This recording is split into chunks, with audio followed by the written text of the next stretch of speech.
Hello, welcome to stream number 3 for the STO Wiki annual fundraising event. I'm your host, SFC. 2 weeks ago, we had Boydicus on the stream, and they accompanied us for about a couple hours, like 3 to 4 hours, to do a playthrough of the Romulan storyline. And this week, we have more devs on the stream. This time, it's going to be half us doing Omega Molecules, then the other half is going to be an in-game event with Fakiri ships and DFOs. We call it Grethor on Kronos, hell on earth kind of thing.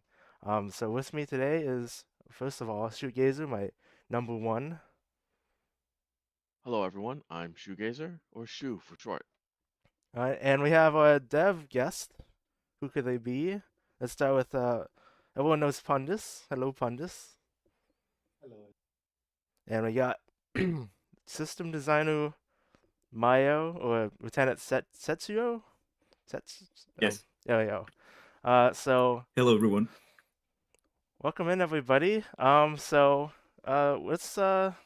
start off with that's a lot of bits. Whoa. Thanks for the bits. I still have Boudicca's faces on still on the stream. Oh, what's that? Let me put on Pundus and Maya instead.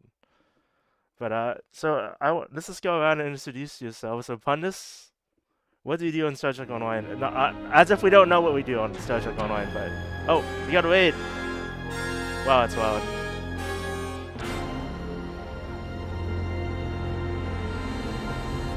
Oh, it's Spencer. Yeah, he's a ship artist. And what do you do Welcome on aboard. STO, Mayo? Hello, everyone. I sell starships and starships accessories. How are you gonna spend your winnings? I think that's a good summary. Yeah, pretty much. Good one. So this first half is gonna be Q&A, but first, so if you're in chat on Twitch, twitch.tv/SFC2411. Welcome aboard. We're gonna start off with Master Key giveaway. Thankfully, thanks to Cryptid Studios for giving us a bunch of Master Key Welcome codes. aboard. So we'll be giving those out across a couple months from now, streams wise. So each of these keys will get you 3 Master Keys on Welcome PC. aboard. Thanks for the follows, everybody. So if you'd like to enter that, start by entering !raffle on Twitch, and it is starting now. So 3 people are gonna get Welcome aboard. 3 Master Keys each on Twitch. So start entering that. Raffle has started. So let's we did a little Q&A for the community. We only got a couple questions, so let's see. Let's just start off with the couple questions we got. So I think this one is for Pundus and Mayo. So I'll rephrase it for both of you. I'm not even sure if you can answer this one. If you had free reign of starships you introduced into the game, with only restriction they have to be from the Star Trek universe, what would you give us and why?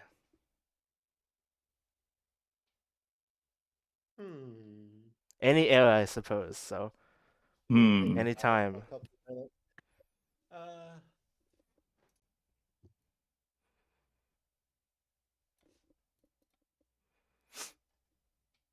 Forticus, don't enter the giveaway. Yes, get the keys. We appropriate them. No, Pundus is. I think he's still thinking. So let's just go with Mayo first. What ships? Okay. What do you want? I'm gonna go for a weird one. Okay. And I'm gonna say. So there's this crossover with Transformers where you can see the Enterprise actually transform. Oh, the comic, yeah. And yeah. All right. And I think that would be amazing, and it would be a really cool project to work on. Oh man, you have like a ground starship. Since you said that, I'm gonna ape off that idea and just say the TARDIS from Doctor Who because it's in Star Trek, in Strange New Worlds, and in the IDW crossover comic. Oh my God, synergy! That's perfect, I think. Alright, Pundus, I'm gonna turn you up because Boudicca says you're too soft. You've gone soft. Alright, Pundus, say something now. Hello. Say something now. Alright, I've toned him up a bit. Let's The cat in chat says Caldano's time ship, and also the Path Jaeger, which I would be remiss if I didn't mention that at least once this stream. I do apologize.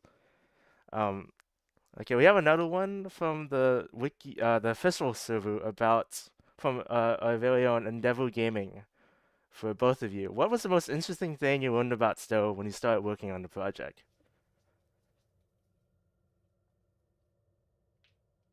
The most interesting. I think that to start, I want to say how well documented STO Wiki is. Thank To be you. fair. Yep. And also how committed the Welcome player aboard. base is. You can tell they really love the game, and they have been here for a long time or a short time or whatever. Maybe you're just a new player, but usually people who are here, they really love the game, and you can tell. Yeah, thank you. I'll ask you how much you use the wiki later in the next question, but that's what Pundus answer as well.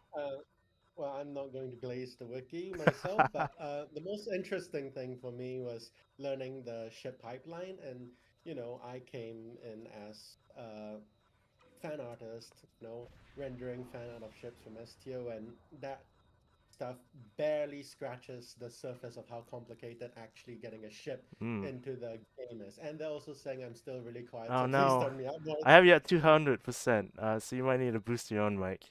Okay, let me figure out how to do that. All right. While we have fun just troubleshooting, I'll go back to Mayo. Boydicus asked, "What was the most baffling thing you learned about STO when you working on the project?"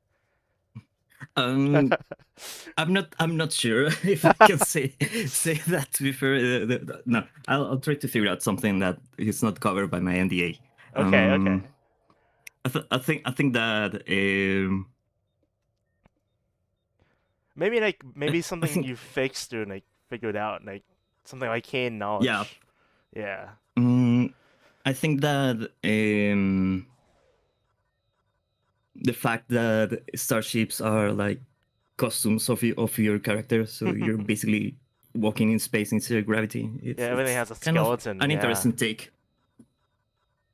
It's a bit an interesting disturbing take, to definitely. think about your ship having a skeleton and bones and limbs, but that's just how it works. Yeah, in fact, Right. when we were working on Mupsi, at some point someone said, hey, "What could Mupsi like drink the bones of a starship?" and then we started going on a whole tangent. Oh my god, I kind of want to see a ship get turned into a scrumpled up pile. That would be funny. Sometimes I imagine my ground captain like anamorphing into a spaceship. Oh no. It used to happen a lot on the ground. It usually happens more in space that you turn into yourself, and not the other way around. Sadly. Pundus, say something again to see if we Something again. Is my audio better now? What do you think, gamers? Post in chat if you can hear Pundus now. God, I hope you can hear me. Apparently not.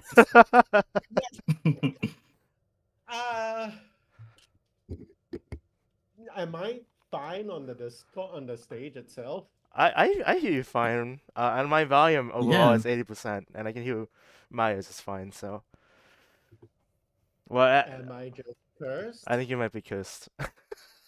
Is there any way for you to do it on your end? Because I don't know what else I can do. I'll turn up my volume a bit more. It's gonna make everyone overall a bit more loud. We have one further question from the STO official Discord. From someone named STO Academy. What do you think of 1.5 Battleship? I want to set up mines. I'm not even sure if it's a question for you or Pundus, but what do you think of mines, Mayo? Do you like mines?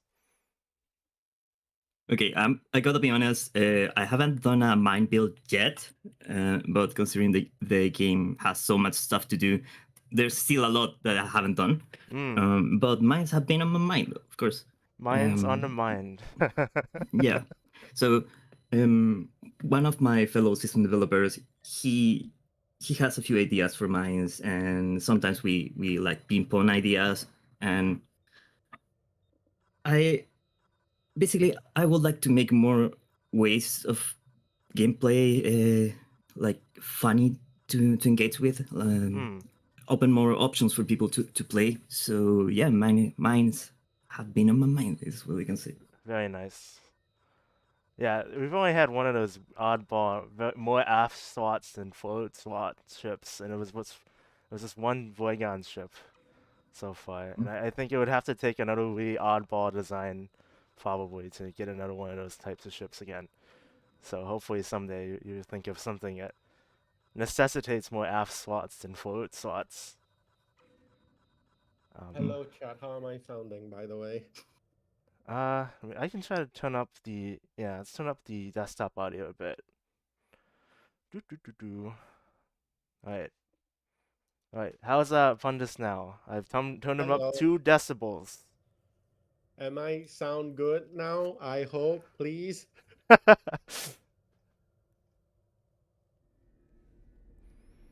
gonna go up to chat while we troubleshoot you. Someone wants Captain Proton's rocket ship. That's a that's a request. Alright, I won't ask too many requests though. That was just a funny one. So Bordicus wants me to get more decibels.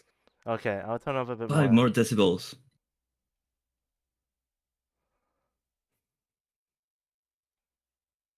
Okay, more decibels. Alright, wait, up 2.5. Hello, chat. How do you sound? How do you feel?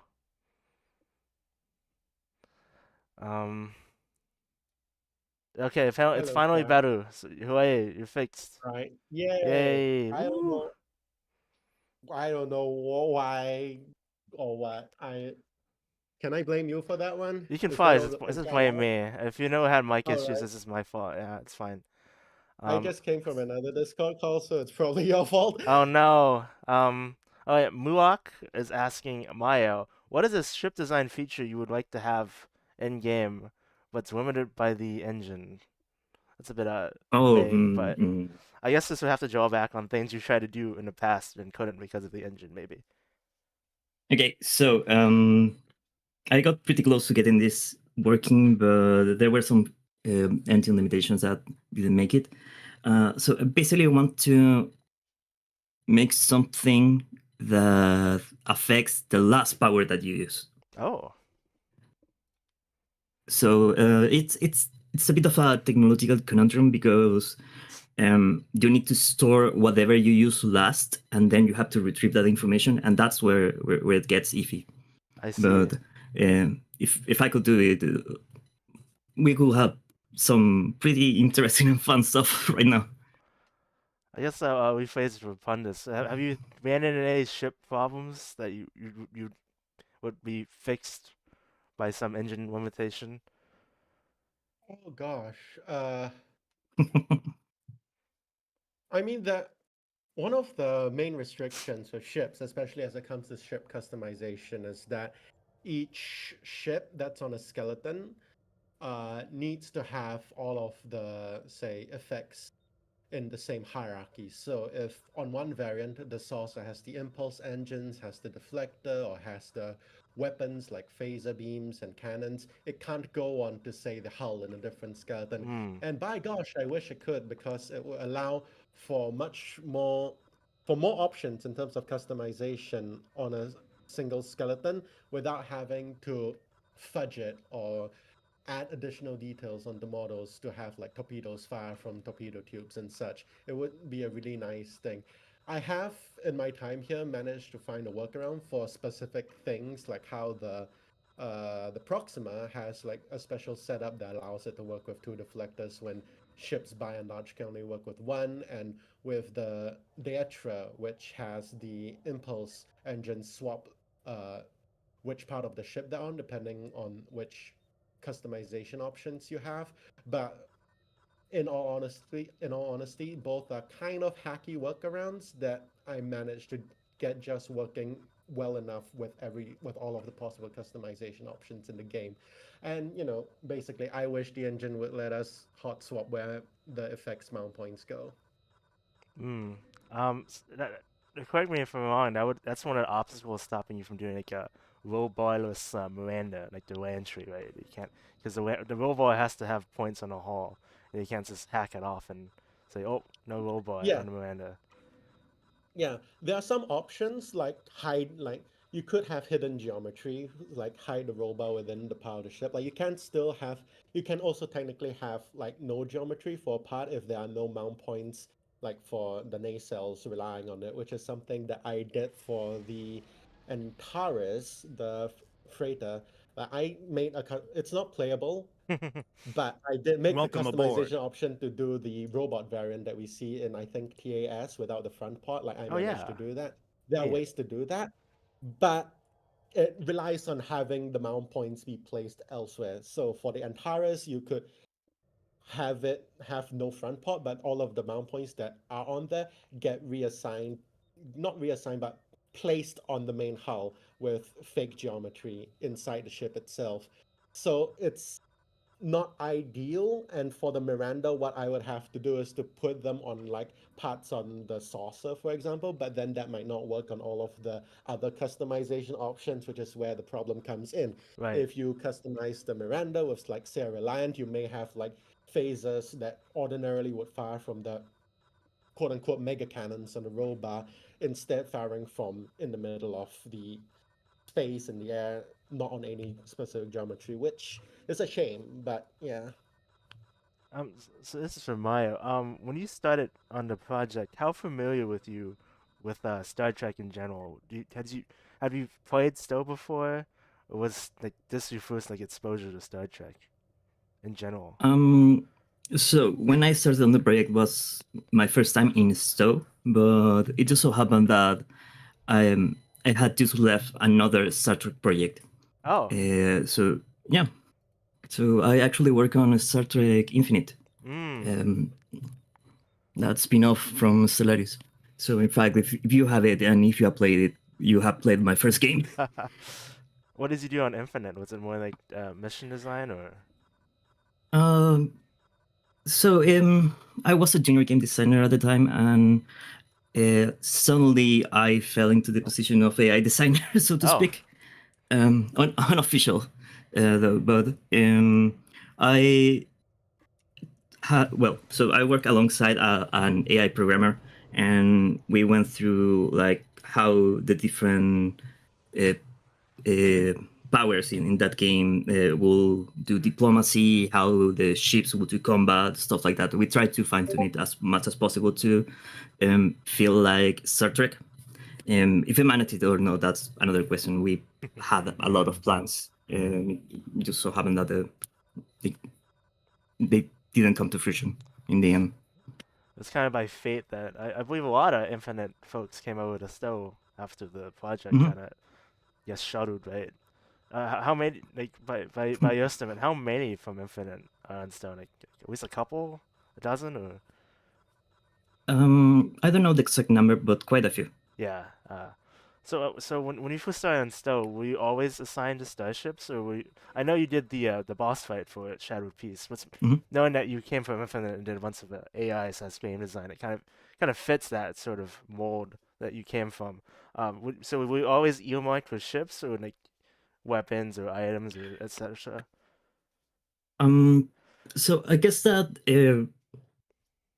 so I was one of the first one to join the new STO team, and it just went naturally as a progression of what we needed to learn with what we needed to release. So I joined the team around the time the Revelation was released, and so the next ship was the summer event, which was the Vovin. Everyone loves the Vovin. Yeah. Yeah, and that was my first ship. So and basically is, and because that was our first task, I just like fell into the position of starship designer. That's pretty cool. And then it went from there. So eventually, once we had like a good, a solid enough team to do starships, we could start trying other stuff. That's how I went into, for example, the boss battle with Shattered Peace and with the and with Desolate Plans. But basically, I tried to learn as much as possible up to that point, and I still learning a lot of stuff. So, fun fact: the mini device, the console from the premonition, the copies of the Enterprise, they have a specially fine-tuned AI, and that was also one of my side projects. Oh, interesting. Mhm. Is that why they swoop around so much? They do a lot of tunes and Yeah. spins, right? Yeah, okay. That's good to know. Yeah. I've always wondered why. Mhm. Um, Mhm. Wiki says, as of today, every system designer has made at least one starship. We try to allow each designer to run as many different task types as there is time for. So have you? So I guess since you've done ships, you've done items too, and I assume Mhm. set bonuses as well. Did you do the set bonus for the Roven, or was that another designer? Yeah. The 3-piece. Ah, nice, cool. Um, what? So is there an aspect of this goes to Pundus as well? Is there an aspect of the game that you'd like to do someday that you haven't had a chance to, or would not be in your purview exactly, or like what is in your like what's a pipe dream of yours to work on in the game? Should I reply first or Pundus? Let's let Pundus go since he's been a bit, and we also have to hear if All he's right. loud enough. Hello. Mhm. I hope I'm loud enough still. I mean that I grew up with Star Trek. I love Star Trek, and I've played Star Trek Online since I was a wee lad. So there's a lot of things about the game that interest me. Like, I would, I love knowledge. I love learning things. I would love to learn everything about the engine editor, all of the nooks and crannies that exist within the cryptic engine. I like VFX is probably like the most like relevant to what I do, like how all of that works. But really, I want to learn everything. I want to know what systems does. I want to know all of it. I see a lot of infinite love in the chat, so your efforts are not going unnoticed, Maya. That's true. I love the Thank you. infinite. Right, and what would you like to do, Maya, in the game? I would like to spend some time like fine tuning enemies. I think that there's a lot of potential in between like the power system, the AI system, and the like other ways of managing behavior of enemies. I think that you can do very interesting things. So this like pipe dream of mine is to have enemies feel like you're playing against like other players, Mm. and so to speak, which is something that I sort of try to do with Shatterpiece. I wanted the Kitomer Strike Fleet to feel like they are a group rather than just 5 NPCs that are there. And I certainly learned a lot with that, so I think that I would like to continue doing that. So you did the I believe the Bex fight in Best Laid Plans, right?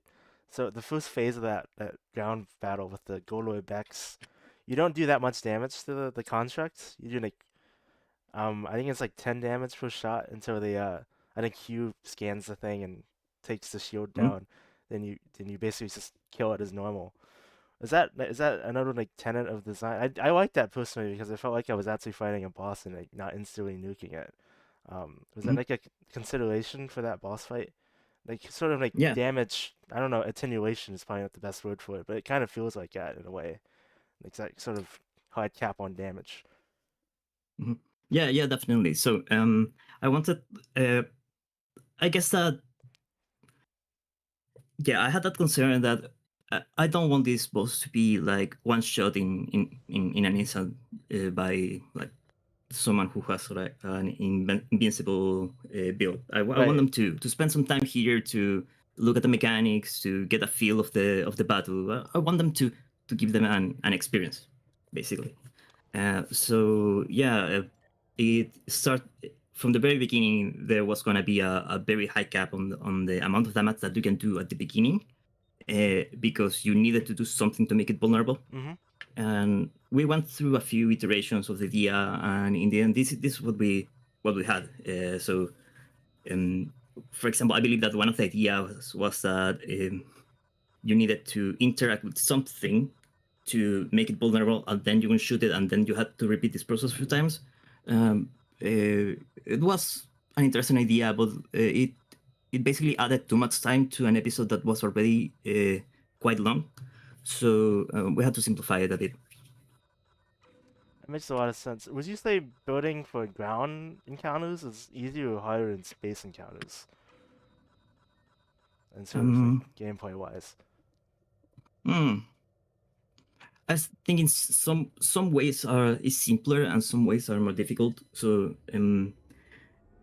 making encounters in space are hard because space is sort of empty. Yeah. So there's a lot of considerations that you have to take. So, for example, in ground you can negate certain spaces. For example, adding a hazard. Yeah. You know, and that will force players to not stand there. But in space you can't really do that unless like you go really out of your way to do that. So making players move around the space, pun not intended, in space is harder, but you can get a lot of difficulty building on ground from the environment itself. So, for example, quoting again the Besselet plans, when you are fighting Tassing near the core, it's such a close space, and you have so many NPCs by that point that it was really hard to one, to balance, and to like do something meaningful and that made sense. I think you succeeded because I do like the idea of fighting a big eye, because in the origin of the big eye, of course, is the construct from the TFO Devil's Height, which you don't actually fight. You just use consoles to blow it up with. So the idea of getting to fight it in an episode, and it's just actually just killing it, but some losing it is pretty cool, personally. Oh, a wiki bug report in chat. Oh no. Nova 1 has a I don't think that Nova 1 has a battle cloak. That doesn't sound right. I don't have the Nova 1 on my character right now, so I'll note that down and check it later, but I don't believe the Nova 1 has a cloak. But Nova 1 is one of your ships, though, right, Mayo? It's the... it was one of... that was actually a tag effort with Pundus. So oh, yes. Yeah. Yeah, that was the first ship that I modeled like for myself with a lot of help from Thomas in general and Mauricio, who did a concept sketch of it, taking it from lower decks and just making it more into the STO art style like we've done for other ships. Like Mauricio also did the Hesperian battle cruiser, and Scorpion Design did the aerial juggernaut in that same vein of taking something cartoony from lower decks and putting it in the style of our game. He did that for the Nova 1, and that was the first model that I brought to fruition all by me, because before that I was intaking models done by other artists like E.C. Henry and Tobias Richter. So when you're designing or intaking or modeling a ship that's canon and you don't have much reference for it, so what's the process of doing extrapolating what you might see 2 or 3 frames of, like the Nova Squadron from the Lamar? How is that different than, say, using concept as a reference and just going at it with like a concept model and whatnot? It depends. Like the Mark II Nova Flash, which I think Mayo also did. On the Lamar, the hanger packs. Oh yeah. I think they also did those. That one was a challenge for me, but even though we don't get like a great look at it, we get a lot of looks at it in the episode of Prodigy that it's from. So it was sort of partially me winging it and then comparing to reference and then running it by Thomas. But in general, if a ship has pretty poor references, the art team might decide to like get actual concept work of it done. So like an artist like me wouldn't be able to work off of, but it depends really. Let's go up to chats. Gemini device praise in chat. Very nice. I suppose I can ask you both the question. What are your favorite eras of Star Trek in general, like timeline-wise or production-wise? And what are eras you've yet to work? Well, I can't say can't. That's an upcoming question, content. Let's just leave it at that. What are your favorite eras of Star Trek? Multiple is just one as an answer.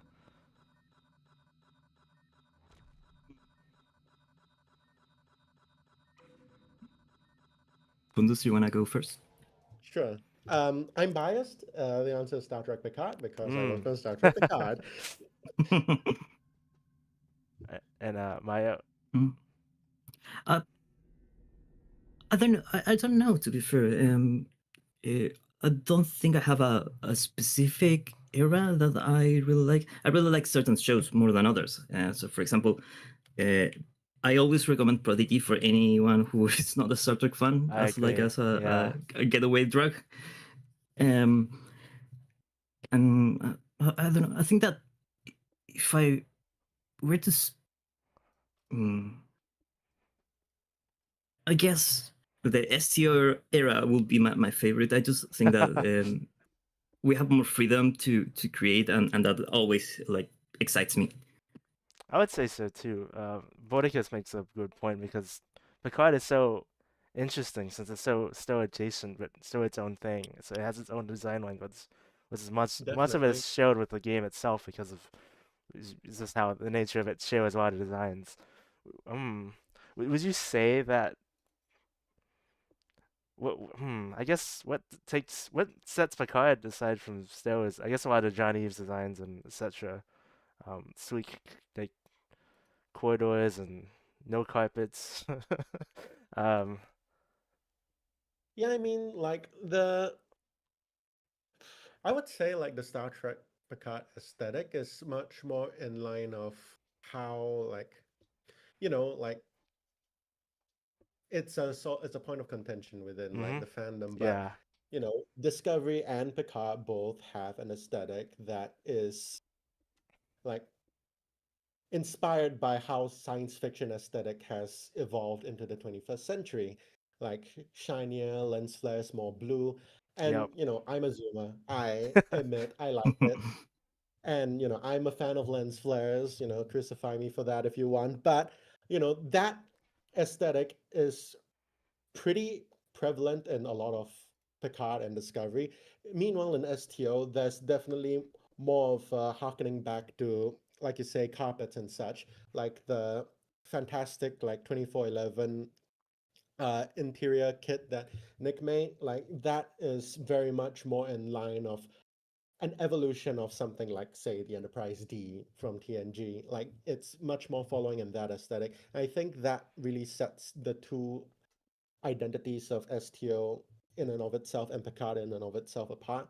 Even though, with the wonderful crossover in season 2 and 3 of getting STO ships and assets into Picard, like that's been definitely amazing. But even with that, there's still a distinctive line between how stuff in STO and Picard are designed and how they look. I just kind of like I think it would sleek and better on like widescreen HD 4K Mm, kind of design. Because even if you see when you compare how the Enterprise D bridge looks in the finale of Picard to say the Titan class Stargazer bridge, I think these both have their pros and cons. There's mhm. something to be said about it being dimly lit, but um, that's just the cinematic nature of it. I'm sure if you actually had a ship like that, you'd have more lighting and whatnot. But that's not interesting to the eye or to the view if you're like, Yeah. you don't have to focus on the characters and the setting itself. Um, all right, we've picked 3 winners for Master Keys. So I'll send you codes after the stream. I'll jot down those Twitch handles. So this is watch your DMs. So get a code, redeem it on arcgames.com/redeem on the Arc launcher. 3 Master Keys for PC. So make sure you play PC. Um, we'll be getting a graphics update. Well, I guess that's a good segue into remasters for Pundus at least.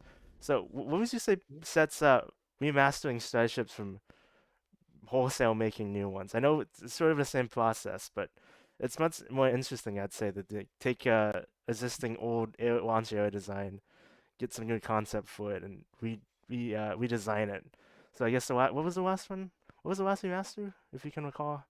Was it the What variants, I think. Yeah, wasn't the let's go to the I Zen think store and check. it's. We should. Let's have a look. I think it's the Hope. Yes, I the think Hope, so. the Vesta Hope. Yeah. So Yeah, so it's, I mean, I personally can't speak much to this because it's more in line with what concept art would do, like mm, actually fleshing it out. But for me, so it's definitely interesting compared to making a new ship wholesale. Like, there are a lot of things to consider. Most remasters, they have a particular era that they take place in, which is post TMP, which is sort of what STO is contemporary to. Basically, anything from the Miranda and beyond, that's fair game for new aesthetics that old launch airships can get remastered to.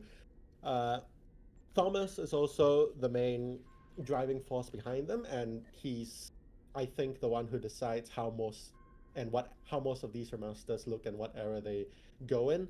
And so there are a lot of considerations besides just the error that has to be taken into account. The main one is how does it customize with the other ships of the same skeleton? And in cases like this, when the person who's doing the remastering is someone like Scorpion, who works in Cryptic and a coworker of mine and a good friend as well, we can work together on that to get it to be an aesthetically, visually pleasing design while working on a technical level in terms of what parts can go where, what effects need to play where, that sort of thing. So there are a lot more restrictions, but it's definitely a very satisfying process that Thomas, I'm pretty sure, wants to continue. And I think he teased, like not too long ago in another stream, that a new remaster is being ooh, worked on. I'm pretty sure he said that.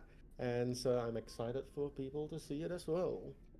that's exciting. And for Mayo, so you've done a lot of like brand new ships, but your first ship was the Rovan, which is it was an upgrade of an existing ship, the original Mhm. Obelisk. How would you say making a brand new ship as opposed to inheriting a, I guess, design lineage for? Oh, you did the legendary Negvar, right? So like, how do Yep. you elevate like the existing Negtev and go, hey, this is the Negvar 2? How does that feel instead of just making a brand new ship altogether? Um, I will say in some specific cases, very anxiousness inducing. Especially with ships that have a long story or are like player favorites or Star Trek fan favorites. Um, you have to do a lot of research into what makes that ship special, and then you have to confront that with the technical limitations that you have and the like gameplay spaces that you have available. So, for example, even though something might scream something to you like this should have this particular thing, uh, sometimes you just can't add it because there's no um, niche or space for that. I think I'm being a bit too abstract, but I hope the idea gets through. So you have to start balancing. Okay, so on one side is players' expectations, on the other side is what we can do and there's also the gameplay spaces that this can have, and there's also the technical limitations. It's like it's a juggling act, so to speak, um, especially certain kind of ships. So for example, making this was my first legendary ship. I think it's the first legendary ship of the team. So I was sort of like the guinea pig for that, or the scapegoat. There was a lot of research into how they work mechanically because they are different. So that also has to be taken into consideration. So I would say that working on a ship that has a certain lineage that players are familiar with it adds expectations, and Yeah. that can make your work a bit harder, because suddenly the line of the hit or miss can be thinner, um, because uh, well, no one wants to see like the heroes like be lame, you know. So Yeah, yeah. I It's think Mayo also brings up a great point because, like, with remasters of launch era ships, like, there's an expectation that they look similar or the same as what the original launch era ship looked like, which in a lot of cases can be difficult because of what the original launch era ships look like, to be frank. So, there's definitely a balancing act besides making it compatible that it should have visual similarities to what the original looks like while being remarkably better and in a in an aesthetic that you can say that's from Star Trek. a good. This is another good segue into a Nets prize, which is also a ship that Mayo worked on, the Etron Intel Science Spearhead, for one lucky player on PC, which is retrofitted from the Gagarin, of course, which is also basically got two releases last year with the Koala and the Gagarin, right? The Echelon rather. So, everyone enter that giveaway if you want an Echelon on PC. It has started and it'll end in 1 hour. So, we'll start that giveaway. There we go. Enter raffle now in Twitch chat. The Echelon's a fun one because I believe that was one of your first instances, Pundus, of adding the vanity to cells, and pretty much every Oh yeah, Fed ship, at least since then, has had some sort of vanity to sell option. Especially the Heritage, not Heritage bundle, sorry, the Timeless Legacy bundle, which pretty yep, much has like 6 variants of nacelles each. yep. So yeah, that's something that I talked about with Thomas, and he agreed. And it it admittedly takes a bit of effort to get them going, which is why it's not going to happen like to a bunch of Yeah, ships all at once. retroactively, yeah, too, of Yeah, course. it's not going to be retroactive, but as and when if we get to work on an existing skeleton, it's something that I am keeping in mind myself that, vanity shields are a big part of the game and a big part of player expression in terms of their ships, and I want all of the ships to be able to use them in a way that makes sense. So I have been adding vanity nacelles to ships as they come up, and in terms of like the timeless legacy bundle, that's a great example. Like you said, all of the ships in that have vanity nacelle variants, and even for variants like the Ventura, like originally that was designed using the Welcome TOS aboard. contemporary nacelles and not the cage ones. But the cage ones I added, and Thomas liked it more than the TOS ones, which is why they became the default. I added as a way to get the vanity nacelle option since they don't have the animated bussards. And so, yeah, it's something that I'm looking to continue, but unfortunately won't be retroactive because it takes quite a bit of work to add it to an older ship, especially like say the Gagarin, which has like 4 nacelle variants Yep. on the Gagarin itself. I think it has the orange ones with mirror decals, and red ones. So that's like 4 of them, and that would take some time. And I will also need to go in and make sure that if you own the Mirror Gagarin, you unlock the correct ones, and that would just take too long. That it'll be something that I have to do if we ever get back to the Gagarin skeleton, but not just on its own. Yeah, perfect. So if anyone has any questions for either of the devs in chat, don't forget, Welcome don't just aboard. enter that raffle. Don't forget to put some questions down.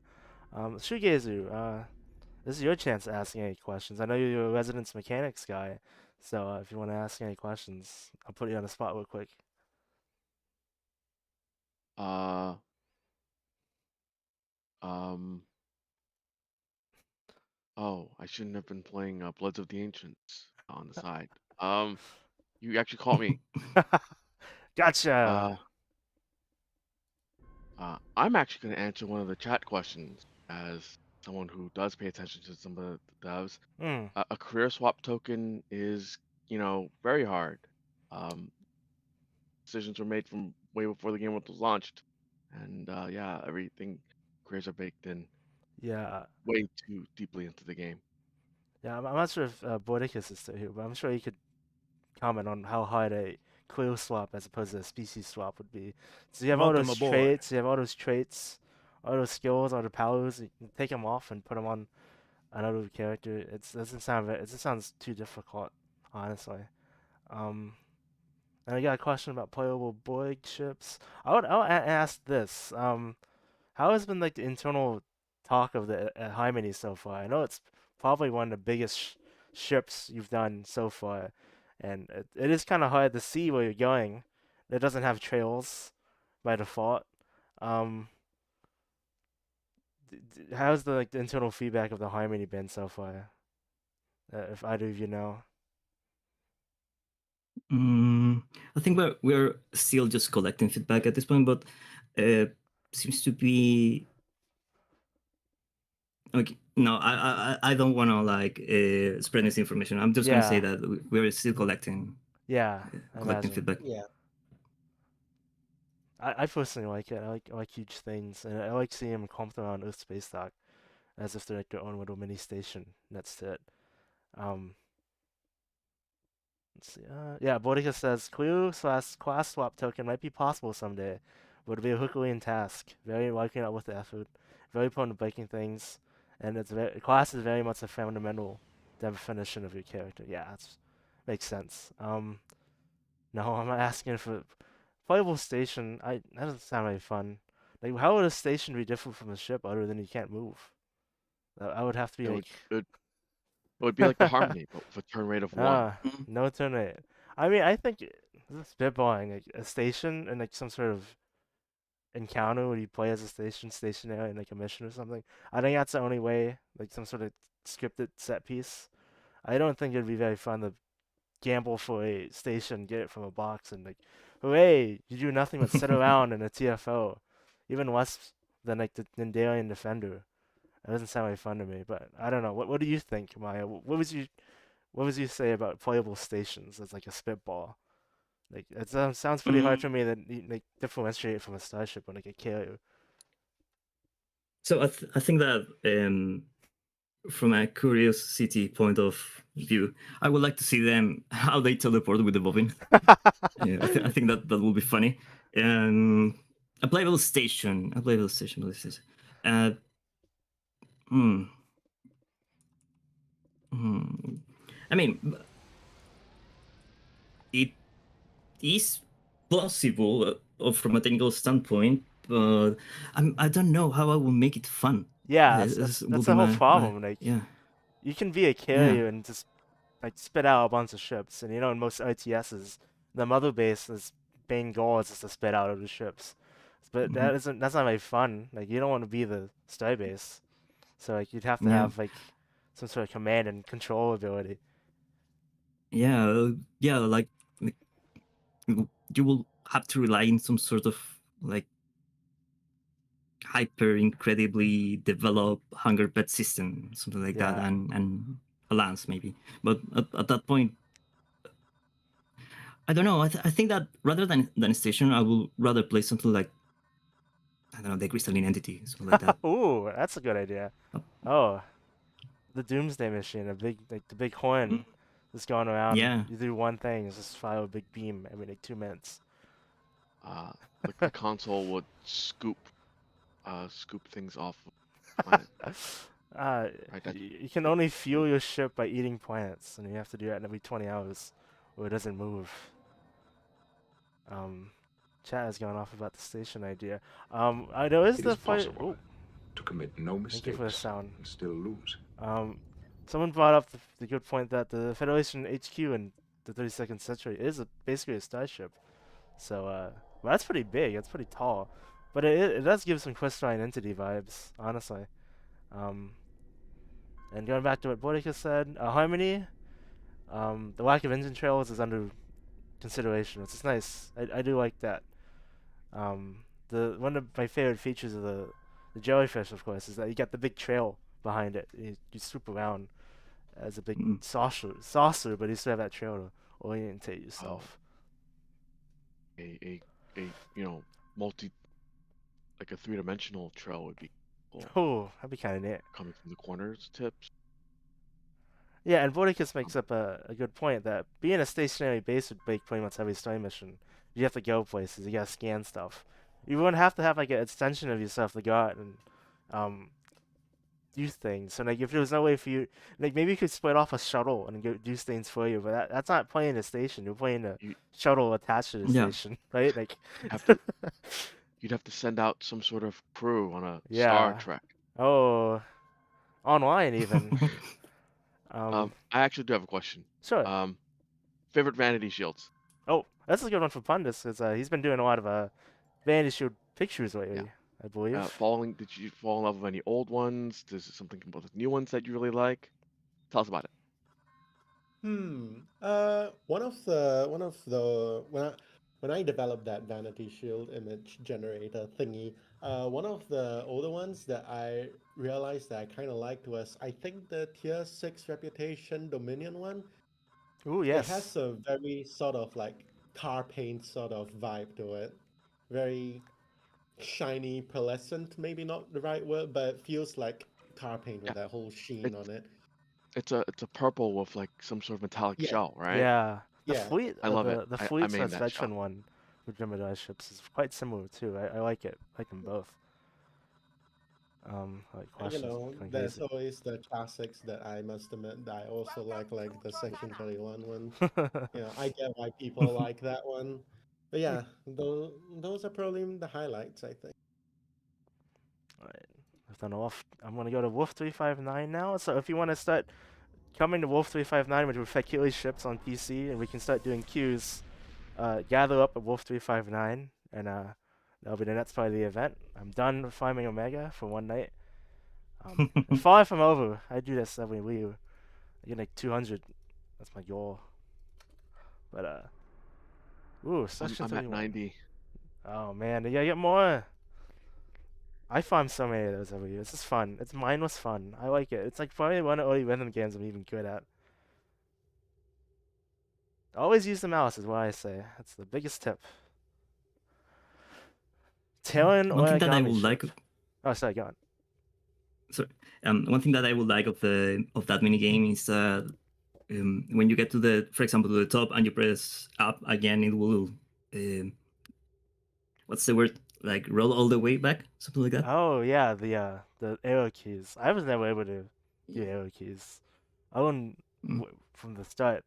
Yeah, wrap around is the word we're looking for. Yeah.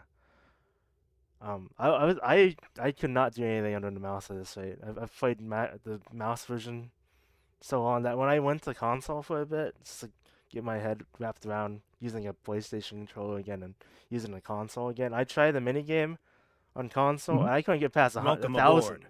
It was terrible. I was like, what's happened to me? And I went back to PC and I was like, oh, everything's fine. It's just the controller. It's just not for me. For everything else in the game is fine, but the mini game on console, oof. Now, if I could use like the D-pad for the DualShock, it would be fine. Yeah. But well, to be fair, I think that we owe a lot to console players in a way, and I've been like as a personal effort, I've been trying to figure out the ways to like improve their gameplay, because I think that one of the things that makes video games so cool is that the basic idea is that everyone can play. Yeah. Like doesn't matter if you're good, if you're bad, everyone can play. And for us devs, especially devs who are gamers, our duty is to ensure that this stays true. So, for example, I'm an advocate of accessible gaming. So I've seen people with like physical disabilities be able to play thanks to several accessibility accommodations. So there's this charity called Special Effect that does amazing things. So, for example, they made a version of Minecraft that can be played with your eyes. Right. Yeah. So I think that video games are a way to connect with people, and I don't think it's fair for people to be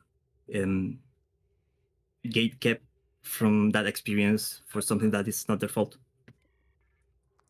Yeah. I know you've been for console. You've been doing a lot of auto execute stuff. Do you primarily play on PC when you play STO, or do you play more on console? Or have you tried to do a bit of both? Wait. I'm a PC player. Basically, I don't own consoles because, well, I've never owned consoles. But that's just a me situation. But I do try to make the effort to to learn about the status of console players. From this time forward, you will service us. I should cut that sound down a bit. That's like 15 seconds. So I want to go back to the question that Pundus himself posited. What is the favorite thing that you haven't worked on but your coworkers did? So, I guess start with Pundus is his question. What is your favorite thing that you haven't worked on but your coworkers have? I would say like mine is probably the Orion Interceptor that Ramon worked on because it uses a whole new feature that he worked with one of our tech artists to develop, which is how the red paint on the Orion Interceptor works. It TLDR, it works similarly to how the red livery on Terran ships work. It's using a secondary UV map and doing a bit of magic. That was also sort of how the Daredeks by Donny Versace, I think, works. And it's really cool, and I hope that we get to use it on ships in the future. Yeah, I do like that interceptor. The teeth of it. I didn't realize the Enterprise model even had that sort of markings. Yeah. Because that show isn't very. It's in HD. I don't think it looks HD, especially not the FX dots. But it's pretty neat seeing it up close in game. So what about you, Mayo? What's your favorite thing that you haven't worked on but your coworkers have?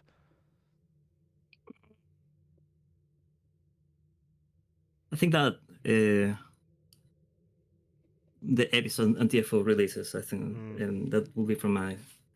I think that those are like the culmination of a team effort because it's basically all the different teams working together into something, and even if you don't specifically work on something, like I haven't worked on several of the episodes or maps or the like,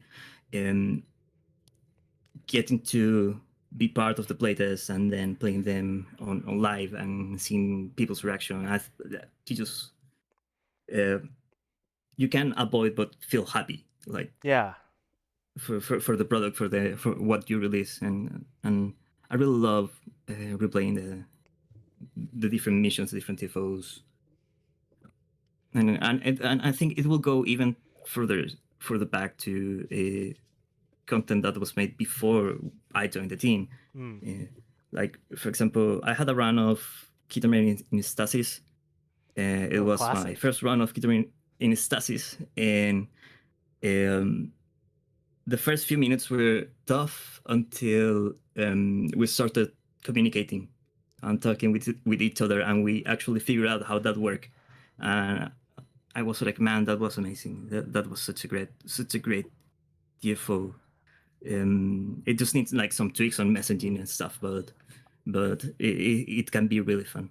I see a lot of Kedemo and Belly of the Beast, the whole 2 people, 1 node, then 2 people, another node, and you have to run from the apex. It's I really like that sort of, I guess, because it kind of is asymmetric gameplay, right? Kind of like Dead by Daylight or something like that, where you have to figure out ways to be off the beaten path a bit, but I'm just going up a bit.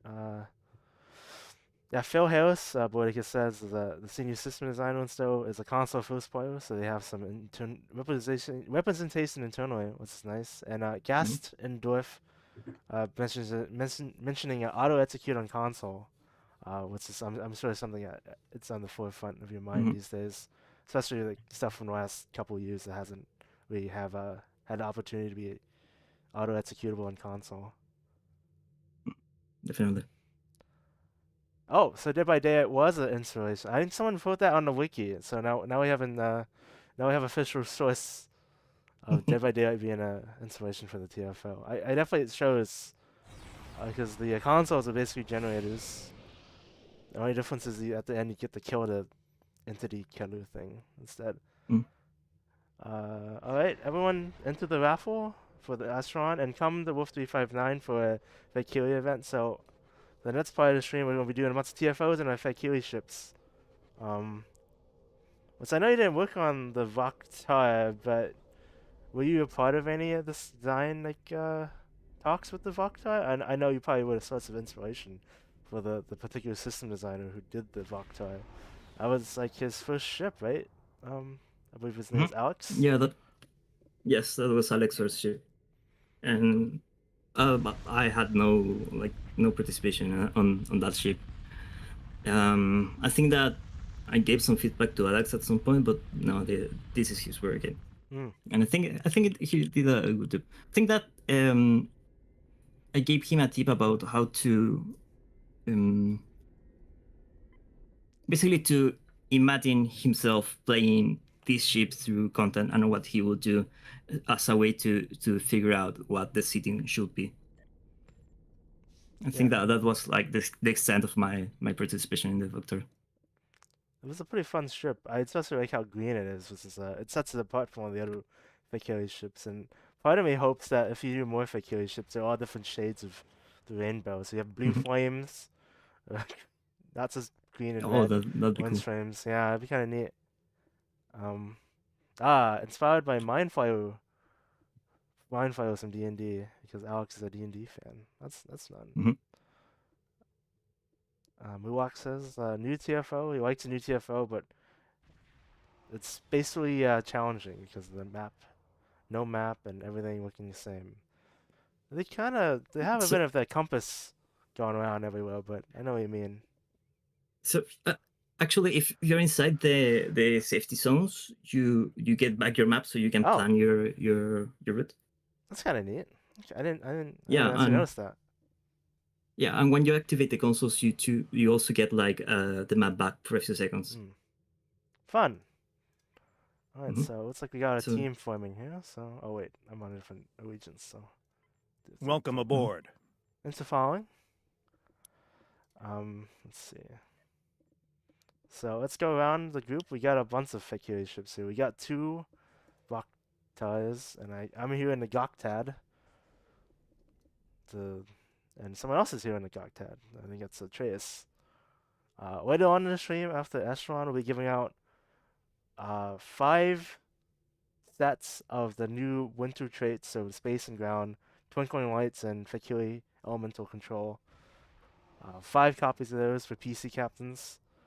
So everyone, if you're interested in that, enter that soon after the Echelon ends. In about like 30 minutes. Let's see. Let's go through. See if we missed any questions.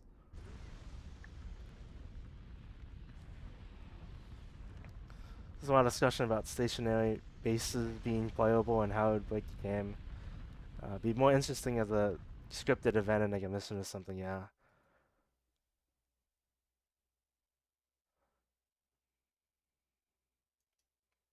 Sorry, could you repeat that? Oh, I was just saying, like going back to the stationary station, play stations. It'd be more interesting if it was like I don't know, like a TFO episode where you have to play at a station. Say like you're commanding a station as it has to be evacuated or something, and like it's heavily scripted and you have to send out people to do things and not like consistent content where it would obviously break the game if you just weren't moving at all and had to go around and scan stuff. Well, if I'm allowed to dream, I think that taking an inspiration from other games, the best way to do it would be like attacking a fleet holding. Oh yes, that'd be kind of neat. Yeah, like a tower defense kind of thing, right? Something like that. Plants vs Zombies. Or like in chat, there was mention about making it a PvP map, so that could also be interesting. I could see that. I could see like players fighting over fleet holdings. That will be interesting. I don't know if people will find it interesting, but at least the idea sounds interesting. I always think PvP is a novel concept, but you have to have some sort of like cool gimmick. Because at this point in the game's life cycle, there was no way to just say, "Hey, people versus people, ships versus ship. This is so much going on." You'd have to have some sort of like thing to have it be anchored by, and that sounds like a lot of work. It was tried in the past with like the competitive TVOs and like indirect PvP, or like racing against the clock kind of thing. But it's just I don't know. It's fun to think about, but I think the design and practice so late in the game is like oof. Yeah, exactly. What Bodika says about PvEVP. Right, so let's see how many instances. Oh, that's a nice fleet. Yes. That's a nice figure you flicked. Perfect. Our heroes have brought out the sun with our souls. So I have a. Actually, I think I should be streaming to Discord instead, so there's no delay. Let's see. Right. So if you want to watch in Discord, I am streaming Discord now. So I have today. My ship would be. I want to go a bit like fire carrier as my archetype today. So I put on a lot of fire things like the Eye of Grethor, the Portal of the Damned, the Maw of Grethor. So all these things are spawning fire, the lost souls, right? But he also got the heavy carrier focus, so I can keep my souls alive since they have no shields or anything. So that's my build. And it looks like we got a big fleet amassing, and I believe Shoegazer's here now. There he is. Shoe here. In the green flames. Welcome Yep, on board. I'm in the standard Rocktar, do build, have console, have inhibiting sec def. So Nice. that typically I'll be running an advanced team, but I think you have just enough people for an elite team. Yeah, so usually we do 2 teams, 1 elite, 1 advanced. So I guess if anyone out there in chat wants to come to Wolf 359 and participate, with or without a Fakiri ship, we're gonna be doing a bunch of queues. Mostly Klingon themed ones like Gateway to Questor. We got I do Crystalline in there, this is a fun one. I love Crystalline Entity. Fighting at Big Crystal. Defensive star base 1, so we can blow up some Klingons.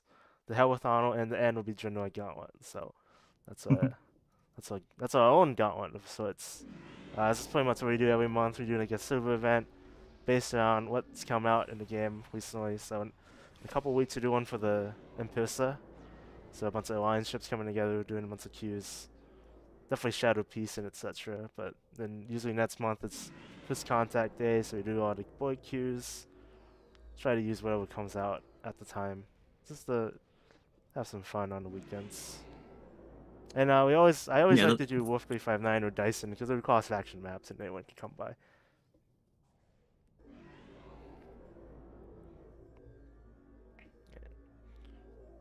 I think we're getting a lot of people showing up, so we can start splitting into teams now, Shu, if you want.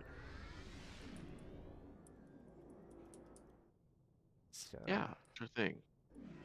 Let me take up position. I think so I got 3 here. Got Fluffle, the resident spreadsheet expert, and Owen, Sheep from the STO Wiki Discord. Theon says part of me would like something like Calica, which is the basically like a phaser laser tag from the recent episode of Starfleet Academy, but he doesn't know if it's maybe feasible. I always just like the mascot costumes, the giant Mugatu. I thought it was pretty funny. I don't know if you've been watching Starfleet Academy. I've been liking it personally, but a lot of inspiration for cool costumes and effects and stuff. And Athena itself, the ship, is pretty neat. Very transformable. So we got... Yeah, that's a fun ship. Welcome in. I think I'll take you too. Why not? Hey. Yeah, sure. Welcome in. Welcome to the Elite Gauntlet. Oh no. Hey, it'll be fine. I'm not sure I'm prepared for Elite on this ship. Hey, it's all good. We'll be good. Right. I don't know. I feel like something is at risk here.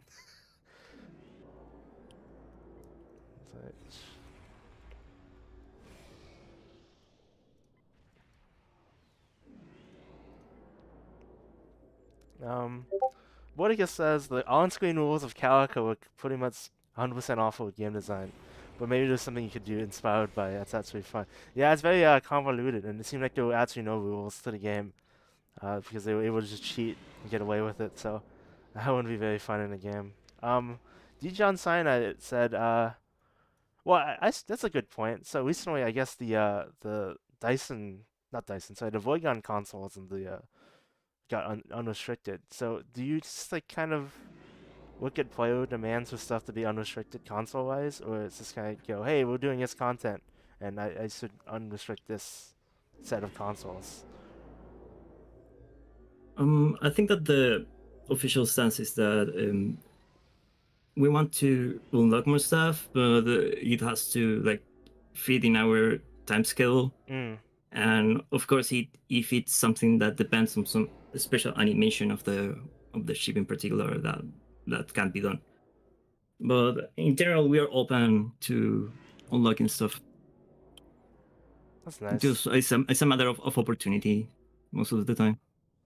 Yeah, there's a page on the wiki that's dedicated all on strip restricted consoles, and it's nice to see that most of them was just the ones that probably will never get unrestricted because they're like transformer, like separation abilities or stuff like the Jellyfish console and stuff like that.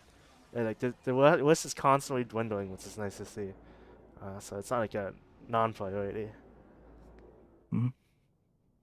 I just want to say thank you for unlocking the strongest, most meta console in the game, the grapplers. The grapple console, yeah. But Water wants to go to the advanced team.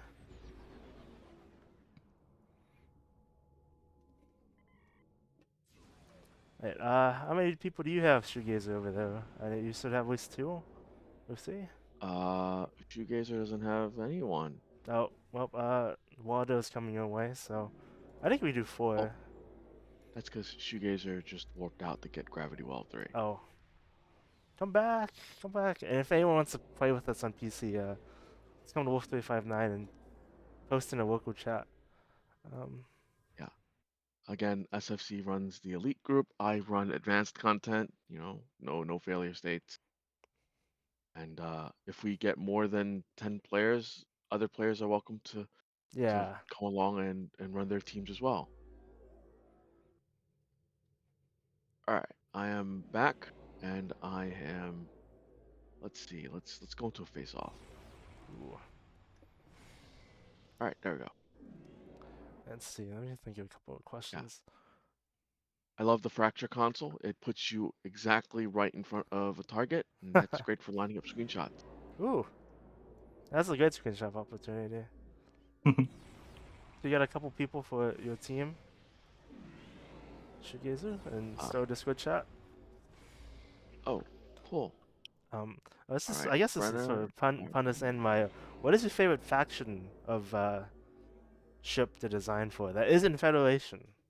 So like, and how do you? Yeah. What's your favorite non-Fed faction to design for, or it's just in general? What's your favorite non-Fed faction? It doesn't have to be the playable ones. It could be anything, really. That's a good question. Are the Packlets currently in the Federation or not? I don't. I guess in STO. So STO said they were, but that was for lower decks when they blew up everything and everything. So like, I guess technically that's kind of. If they count, I will say the Packlets. I just like them. They are really fun because they can be whatever. In fact, I remember that when we were working on the clamp chip, we like talk about the idea of making certain powers depend on what you have visually equipped on the ship. Ooh. Yeah, sadly, it was impossible to like add this current state from a technical point, but that was like my goal. So if you were like equipping a piece of, I don't know, a Romulan part of a ship, you will get something from that. And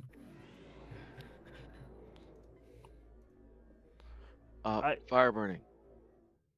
Hey, so we've got some Klingons with us, so I need to take us into a TFO to make the team cross faction.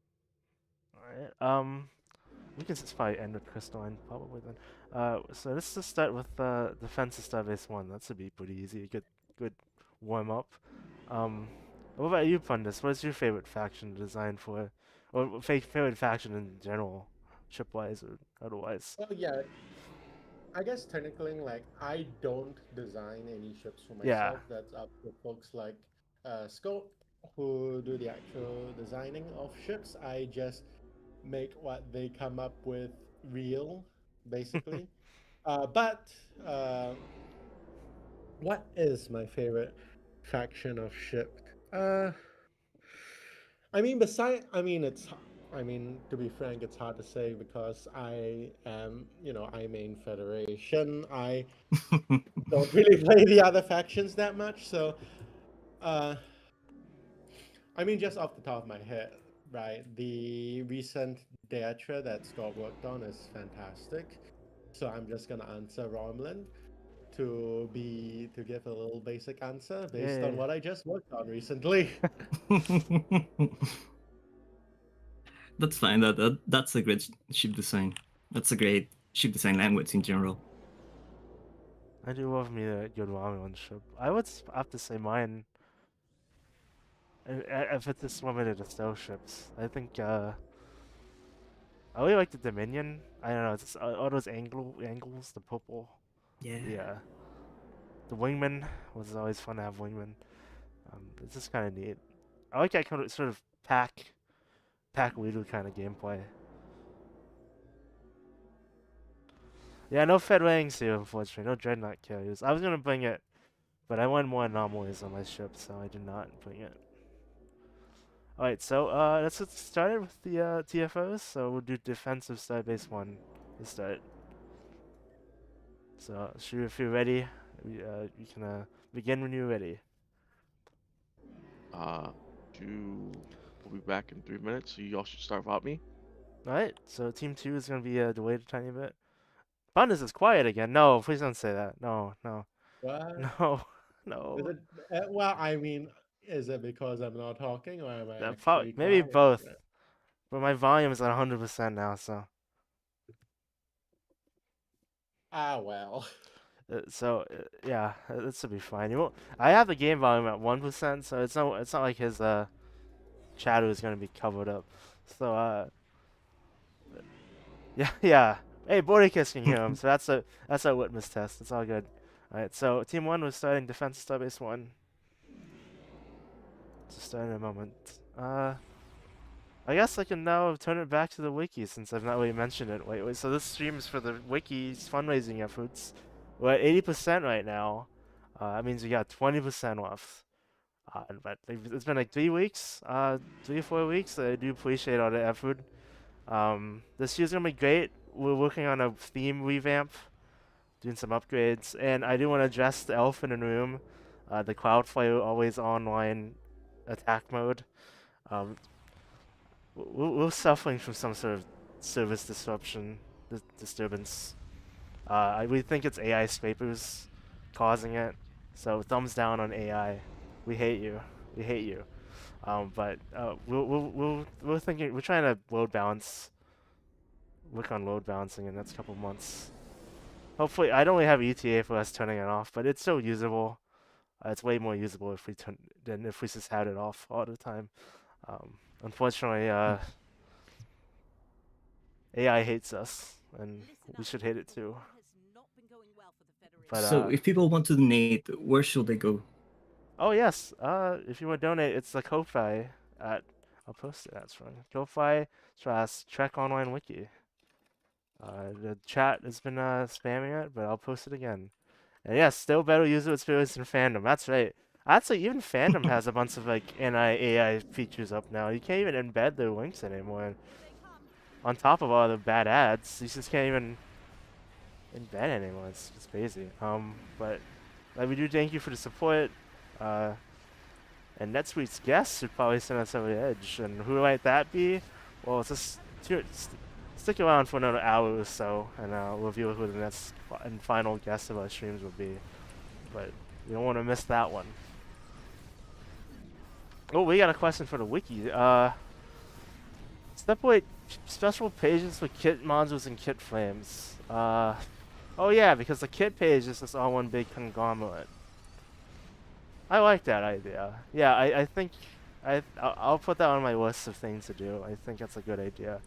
A lot of the pages kind of inherit that decades-long issue of things have changed so much over the years that we just kind of staple things onto other things. I mean, game development is very similar, right? Yeah, you just you keep doing the same thing over and over again. And you don't have time to fix it or an inclination to. Not like it's a bad thing in general, but like it's like It just kind of happens. But I think that's a good idea. I'll put it on the list. All right, second team, advanced team. We're starting defensive Starbase 1. Thank you, everyone. I did want to add. Oh, donation came in. Chat. Hey. Update chat. Chat hasn't updated yet, but we'll see in a second. I did want to ask you and Pundus. How does the wiki help you in your daily roles at work? I'll start with Pundus since he hasn't talked much lately. Well, I mean, it helps out a lot, like getting references for existing starships.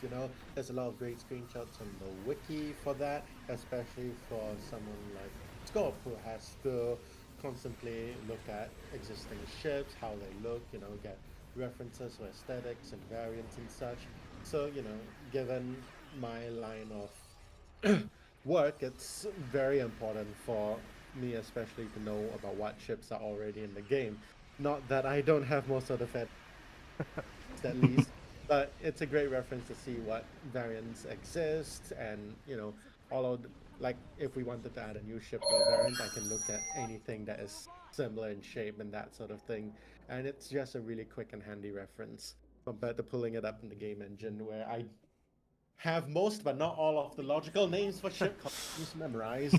I hope you appreciate the waste and effort to put document ship credits and costumes and whatnot. Yes, I do, because I'm helping with that. Yeah, the ship names and whatnot. The concept art, we'd appreciate that, especially when we don't have sources for those. What about you, Mayo? How does the wiki help you in your time at Chasteka? Understanding unconventional systems, for example. Oh yeah, I do appreciate our editors who've made that really handy table with all the color coding and Yeah. minimum cooldowns and whatnot. Yeah, well, so for example, you have a very good documentation about interactions between stuff. So if I want to see, okay, this ability, what is affected by, and I will get a list of traits, consoles, powers, etc., that might affect that thing, and the limitations, and what kind of sheer cooldown they have, and that makes my job really easier because it's not that evident within the engine what can affect something else, due to the different levels of alchemy used to create the different stuff. So having that kind of stuff readily documented saves a lot of time. Because if we wanted to replicate something like that, it'll take a significant amount of time of people being dedicated just to do that. Yeah. So definitely it's like an incredible help. Yeah, we appreciate it. A lot of those lists too, funnily enough, are manual because since there's so many buffs and whatnot in the game, I can't see anything. There's so many buffs and whatnot in the game that you have to basically just proliferate that all yourself. So when stuff gets out of date, especially with the energy weapon type, energy type pages are kind of going to a revamp right now. Just looks like lists all the modifiers and whatnot. And we've been trying to do little tiny gifs of what each energy weapon beam type looks like, and that takes a lot of effort too. So that's something we've been working on as well. To document, yeah. Yeah. Yeah. I mean, the archivist work takes a lot of effort in any kind of discipline. Yeah. And it's so important too. I think that one of the wonders that a wiki has is that you can see previous versions, so you can see how stuff has evolved over time. And that's one of the best parts of it. The TF2 wiki I think they do it pretty well too. They have the whole change log.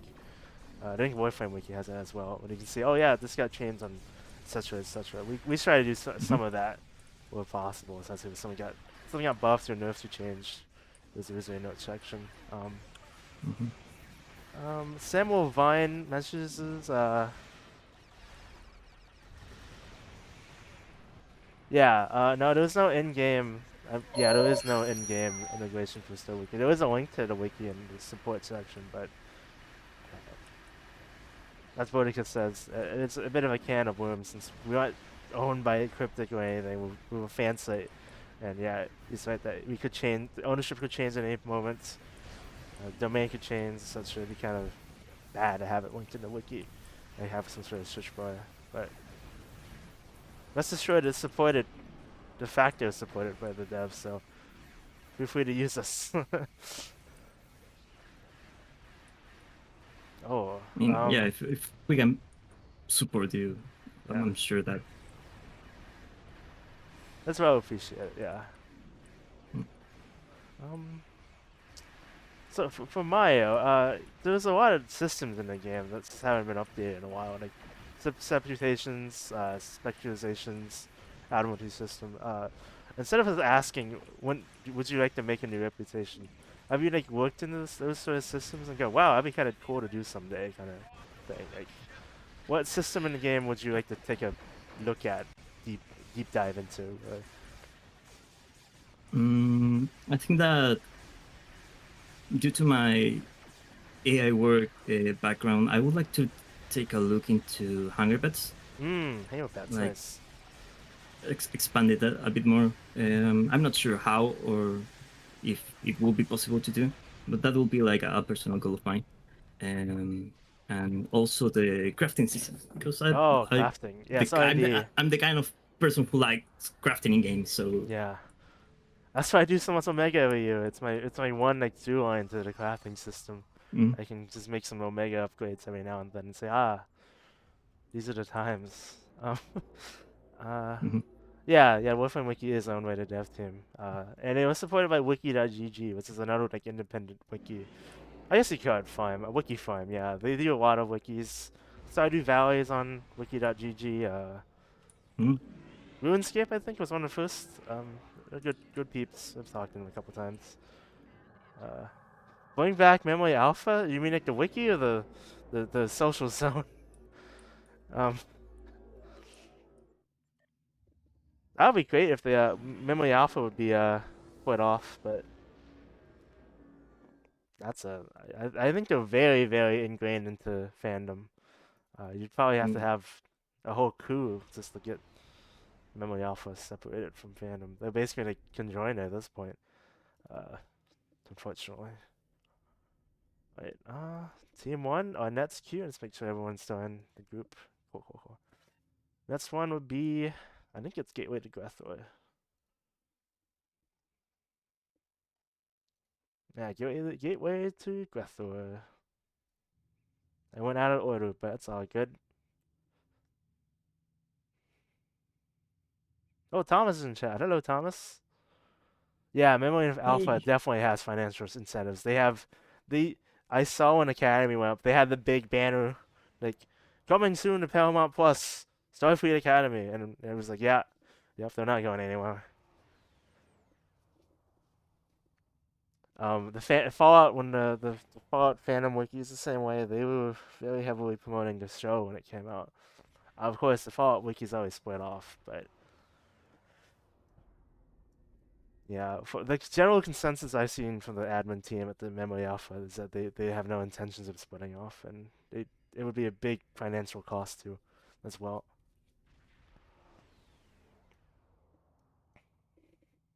I mean, even migrating a site is already quite a sizable. Yeah.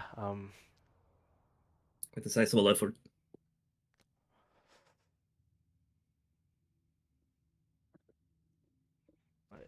Everyone, Team 1, are you ready for Gateway to Grethor?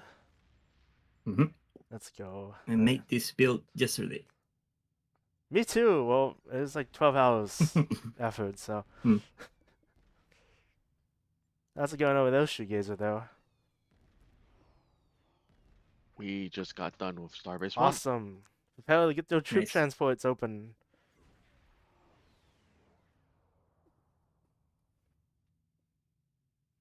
Memory Alpha. So, Gateway to Grethor?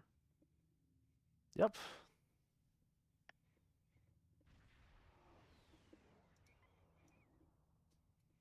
Alright. Everyone, Gateway to Grethor, advance. Let's go.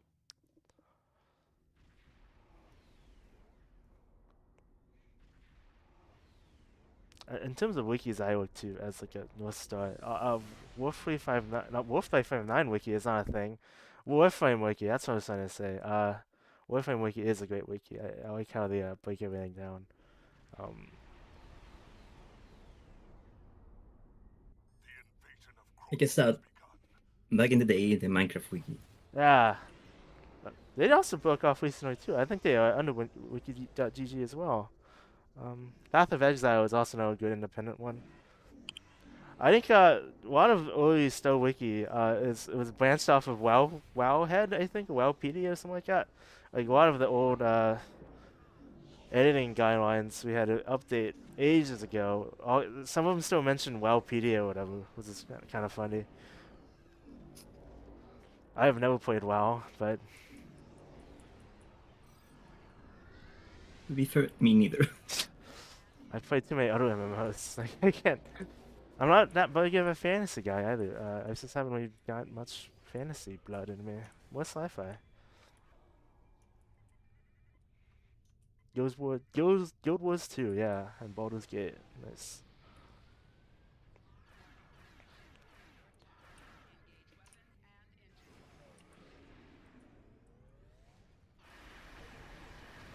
Um, well, Casey Dodger, I would watch our last stream for with Boydicus for more info on systems they'd like to revisit, like reputations and specializations, etc.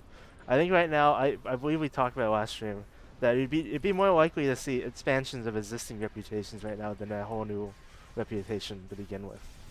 It's just simply because this is the year of signing experiment and seeing what they can do for the team size, etc.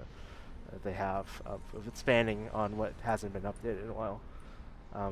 I think it sounds great, and I look forward to seeing what the year brings in terms of game anniversary content, and also Star Trek 60th anniversary content as well. I know y'all probably have some pretty cool things cooked up or cooking, especially the bundle. Which I'm glad no one's asked about the bundle. It's like a big elephant in the room. It's always fun how how thinking of the anniversary event is just like at the tip of the iceberg, right? Because everyone's like, oh, the content's coming, but when's the bundle coming? Come on. Yeah, you gotta tell us about the bundle. So it's always fun to have that two-step process of, there's a big event, episode TFO's coming, but you got the bundle. What was the bundle? And it's like, it's kind of exciting, and some of the guys like have the ship release be as almost as exciting as the content release itself. Yeah, it's definitely quite a lot of work to have everything and design everything and make sure that everything works as good as possible for release. What is kind of like the lead time on an anniversary bundle? How late into the year do you start planning that kind of thing?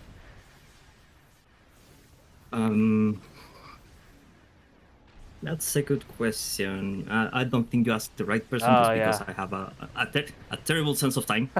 Oh, I feel that. So they could have asked me like 6 months ago or yesterday, and to me it's basically the same. Same thing, yeah, fair enough.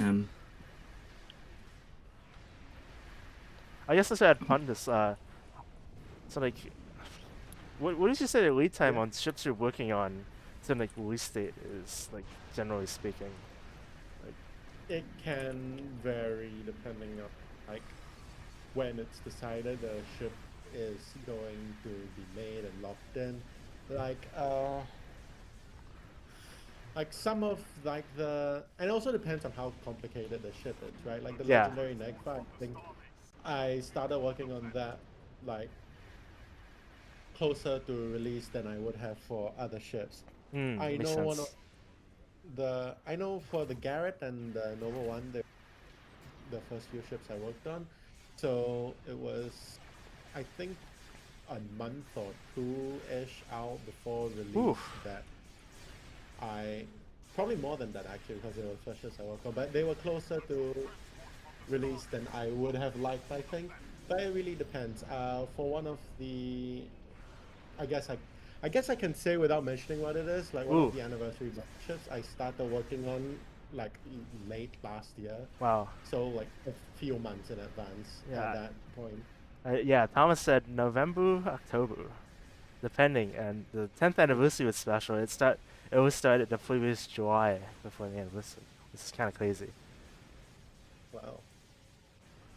And Thomas says, we have the whole release schedule planned out for the rest of the year already. Days can and will and usually Yeah. change, but we try to think ahead. Yeah. Yeah, that sounds about right. The response to Muak's question is that the team's already looking at the late summer stuff, and design pre-production work starts tomorrow, Monday. Wow. I guess I will ask a couple questions about the bundle. I pressed the on button, so prepare for Beacon of Chaos blindness. How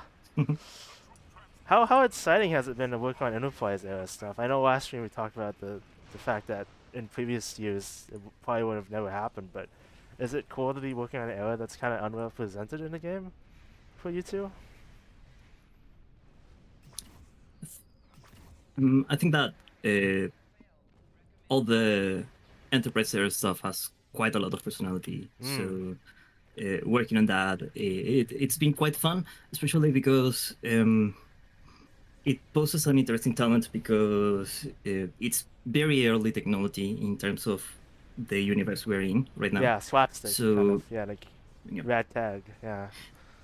Yeah, That's slapstick. and you can see that even in the show. I think that sometimes you see like a plastic tube with some light inside, and that's like a plasma conduit, and I just love it. I think it's amazing. So getting that feeling into, or rather than that feeling, like that headspace into the game is quite a talent, because how do you make something that is like several hundred years older than what players can do right now and still be fun? Like, cool, it means they didn't have shields back then, so all the ships don't have shields, of course, I'm sure. No shield generators. Yeah, like stuff like that, or for example, like I believe that very early ships had issues with heat dispersing. Yeah. Heat dissipation. So what they could do was more limited, for example, in terms of weaponry. So how do you translate that in a game where people can fire like 1,000,000 phasers at the same time? What about you? How do you make that interesting? Yeah, like I used to love the whole like kind of like they didn't have phases, they had phase cannons, they had spatial torpedoes. They're not like all those little tweaks to the technology that we know. It's like, oh, it's V1. It's not like lasers. I think they had lasers at one point though. Like it's neat. What about you, Pundus? In broad strokes, how's it been designing for the Enterprise? Or not designing, modeling rather, in taking Enterprise stuff? Yeah, I mean it's been fun. Like I grew up with the Berman era shows, Enterprise is one of them. So it's definitely been a task that I quite enjoy. The ship that I got to model, I really like that, and the ships that I got to intake, I also really like those. And I'll definitely have more to say once the bundle is out. But coming yeah, soon. I'm excited. Yep. Don't pry. That's all I'm gonna ask. I'm up to zip about the bundle now. Just have the fifth little heart. Hey Flo, welcome in. Thank you for the Wiki Boostery. Well wishes. And also congrats on the season release. Big fan of the content. Thank you for making the Freaky Borg. I appreciate it.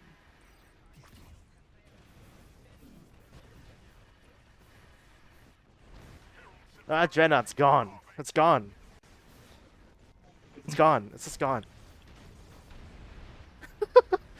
This is gone. Consumed by the souls.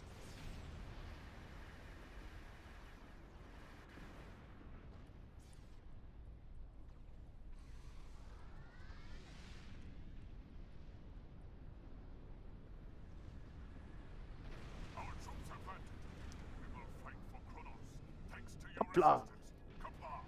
That was definitely fun. Yeah, it's no biggie. We got the best team for elite content. Nothing to worry about here.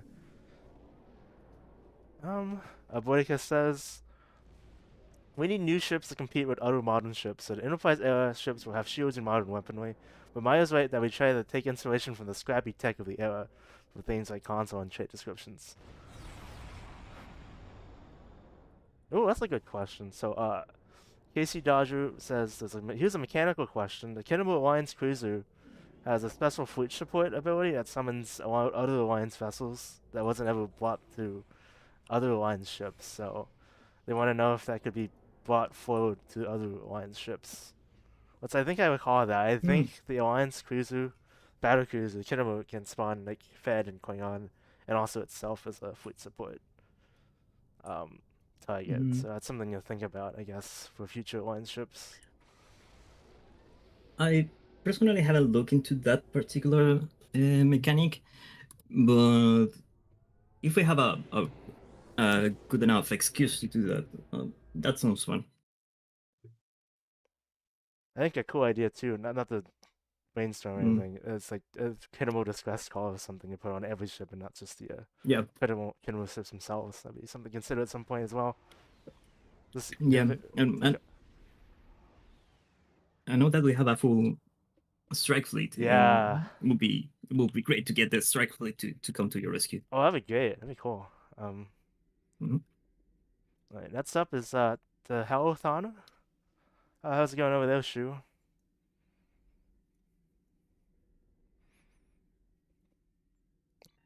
Shoegazer, come in. You guys are here. Yep, we are done with Thor. Awesome. Well, that's just in time for a giveaway to draw for the Echelon. So, drum roll, please. Samuel Vine has won the T6 Echelon ship. Congratulations, Samuel Vine. Please send me a message here on Twitch with your character name @ handle. I'll track it down later, of course, and I'll send it to you afterwards. We're having people draw Echelon. I didn't know this was an art contest. Alright. But that's not all. It's time to give away Fakiri Tournament. No, that's not it. Fakiri, Elemental Control, and Twinkling Lights. Starship. Nope. Starship? Not Starship. Space and Ground traits. So let's start that. The timer is for 15 minutes. So enter now. We still do no art contents. We've done those for a while. Haven't done one of those in a while. I mean,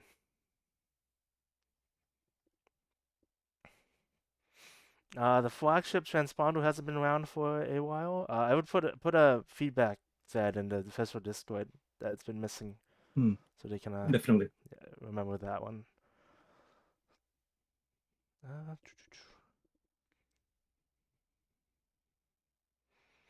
Tubby Candy Hoarder wants more fleet ships.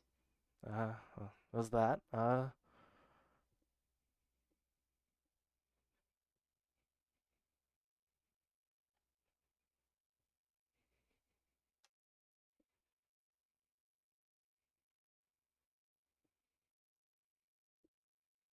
Yeah, we haven't had a fleet ship in a while, so that's something to consider. All right, Shu, let's go to hell with honor. Oh, unless you need another person.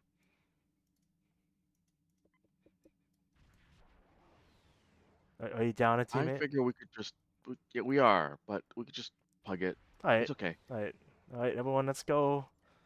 The heck with honor. Heck of honor. Alright, team one, let's go. That was quick, jeez. Last fleet Yeah, ship was 3 to 4 years ago. Oh my gosh, has it really been 3 to 4 years? Is 2023 3 years ago? Is that right? Oh no, it is. slowly I turn to dust. Yeah, it was the I believe it was the flashback bundle was the last fleet ship. Wow.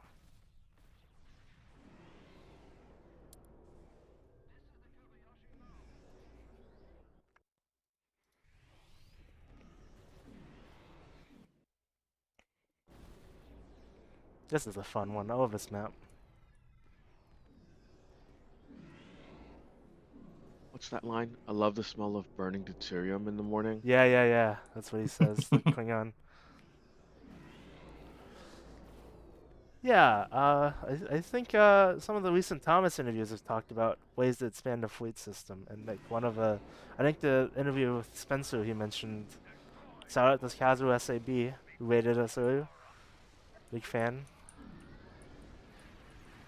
He did mention that they wanted a way to spice up the fleet system with more, either more gear, more items, more maybe new ships, more projects.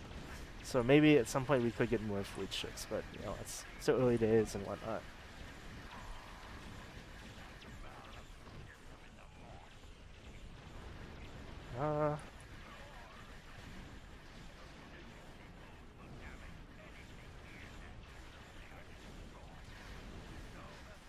What would you call these seat console variants? Well, I guess the Ryzian? Oh no, Ryzian Corvette. It's just called Ryzian Pilot Corvette.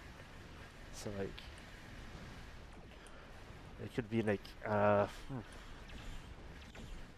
maybe I guess the Engel Command Escort or something like that. I don't know. Mm. If Yeah, you talk about like Gundam models, you add the word custom at the end of it. Gilded Starship. Not legendary, though gilded. Because not Gilded. fleets. Yeah, we do have retrofits. That's the whole T5 nomenclature. Oh goodness.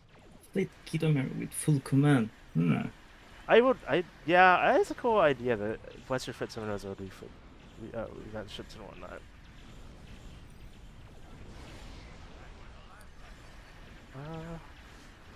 Here's a question. Console players get macros because of low button count. Can we get something like that on PC? It'd be also awfully nice to have the game get macro support. I guess like official macro support, not like third-party support. I think that's a nice idea. I'm not sure if anyone on the call is capable of making that happen, but it's a nice idea. I know for one, I've been playing this game since launch, and I was so resistant to the idea of keybinds that I just never bothered until late last year. It's still hard to like think of myself not clicking everything myself, but on my main at least I have keybinds set up. Interesting. On that note, do you have any sort of special keybind?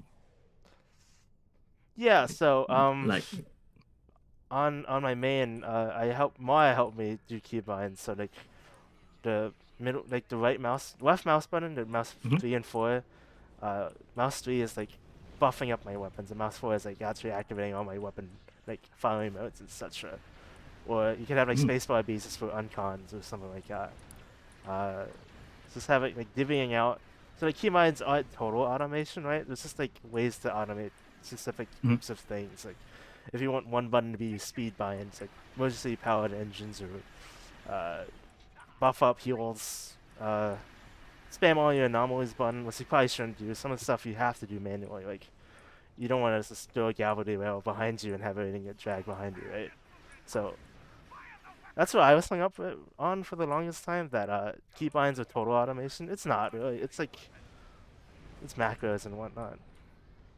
so yeah, I think that it has a potential to be quite chaotic. But Yeah. I think that it has its use too.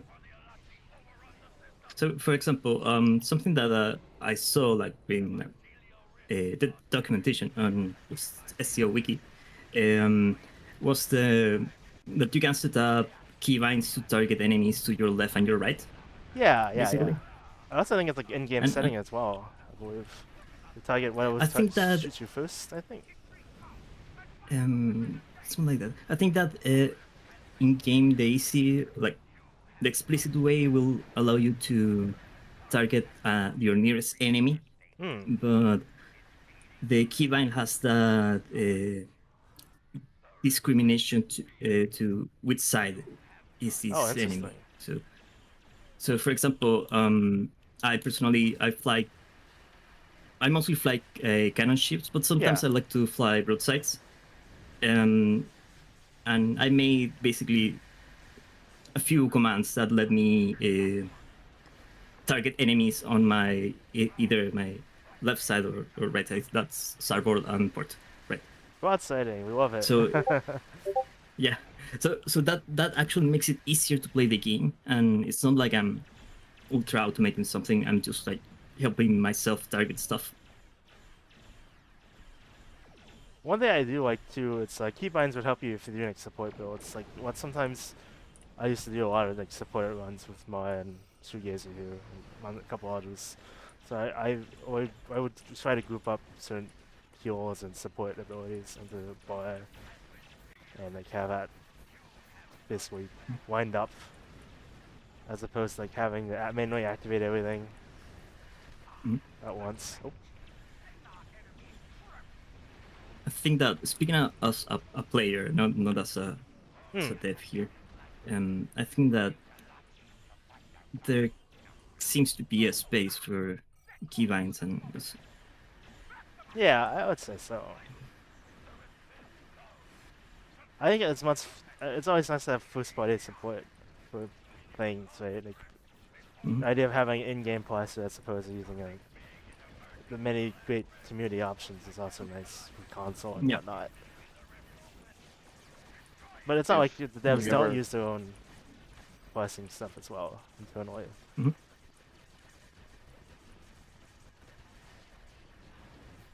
Sorry, what was that, Shu?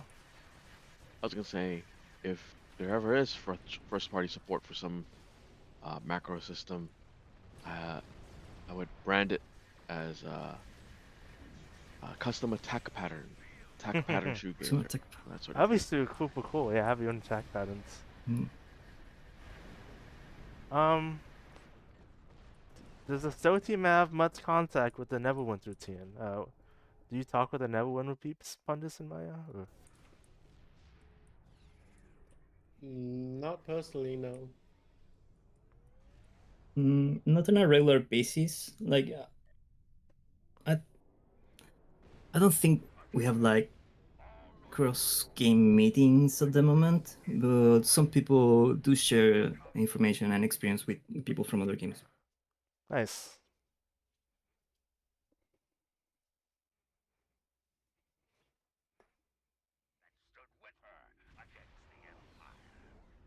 Attack pattern me. Mhm. Yeah, lot of demand for Kindle ships with full spec seating. That's interesting. Yeah, a lot of demand for ships with full spec seating in general. That's nice to see. Mm.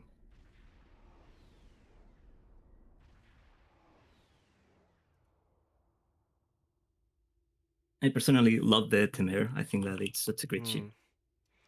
Yeah, the Tameo has a distinction of being one of the only Romulanization ships that have Raidu flanking. There's no other Romulan Raidu. It's a fun fact. I'm not sure Mhm. why, but this is how it is. This is how it is.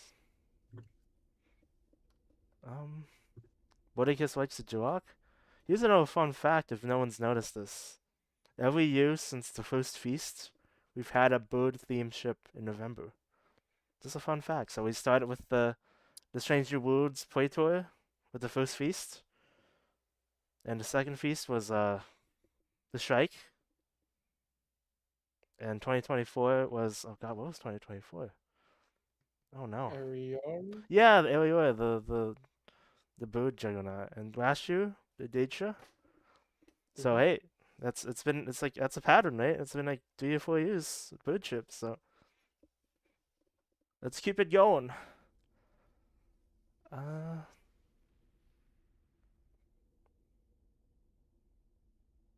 the bird ship tradition's an accident? What? Oh no. My wife is upside down. Oh, I don't know how to feel about that. I So would they say were a never serendipity. so they were never supposed to be ships that were on extra dimensional Thanksgiving tables. Oh no. It's a Tookie Day miracle. Right, so we got 2 queues left for the evening. Let's see. This one is Granola Gauntlet. So hopefully we get Fakiri, because they are an option. So, Shoegazer, when you're ready, let's go to the Gauntlet. Yeah, advanced team, Draenor Gauntlet. Oh, we lost a couple people. Oop, hold on.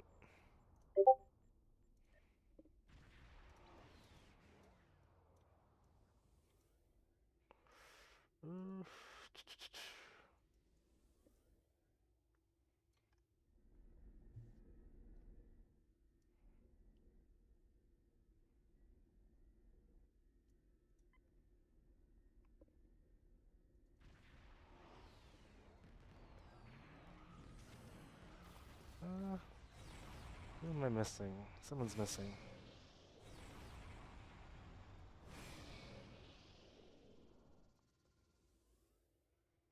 Uh, hey, save that question for next week. Nudge, nudge, wink, wink.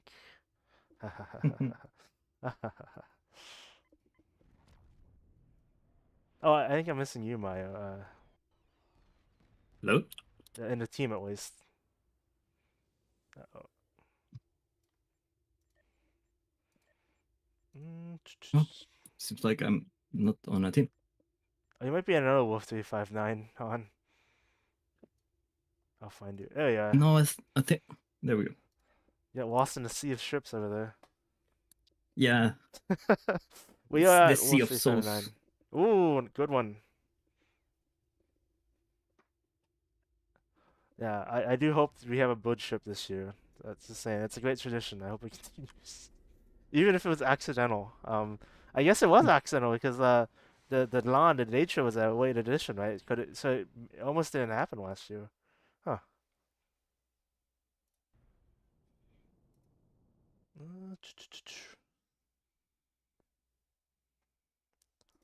Alright, let's go. It's We time. got Zinkathy. We'll see what we get. Let's go, team.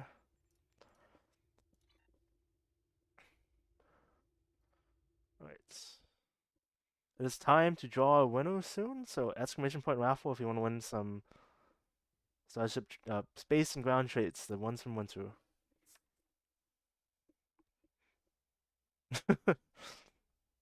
Exclamation point raffle.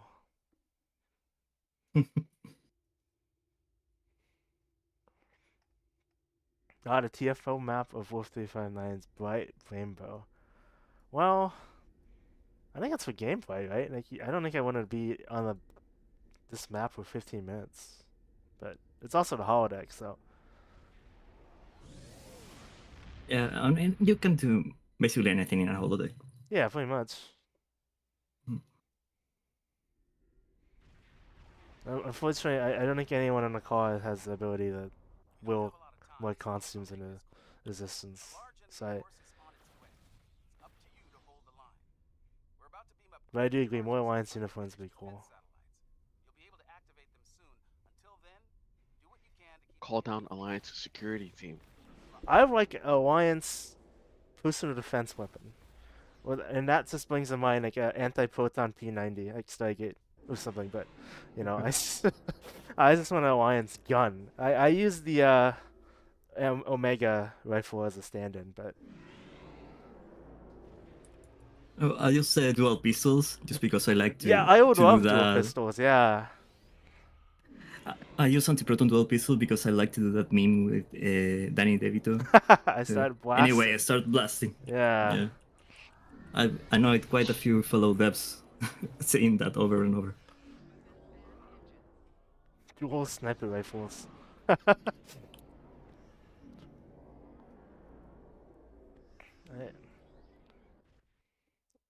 Let's pick a couple winners.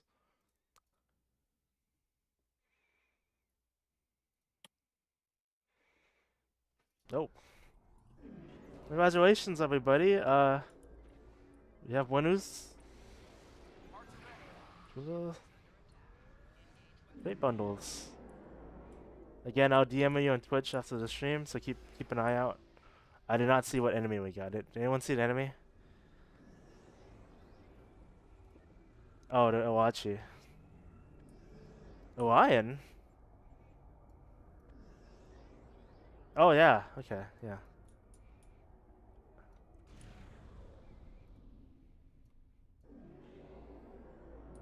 Dual phaser pistols. Yeah, well, we don't actually have dual phaser beam pistols. It's only like dual pistols with like burst fire. So I think it's probably some sort of technical limitation there. Lifetime stuff.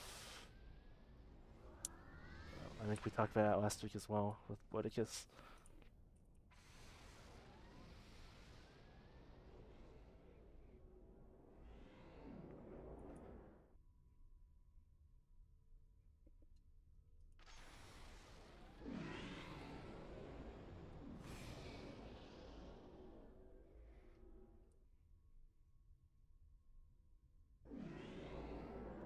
guess I could ask another question. What are your favorite parts of the games to play around with when you play in the game, Mayo and Pundus? Just like TFOs? Do you make battle zones or space maybe? Hmm. Um, Like describe like typical me- play session for you. Like I come in and do an event or etc. Or fixate towards specific things.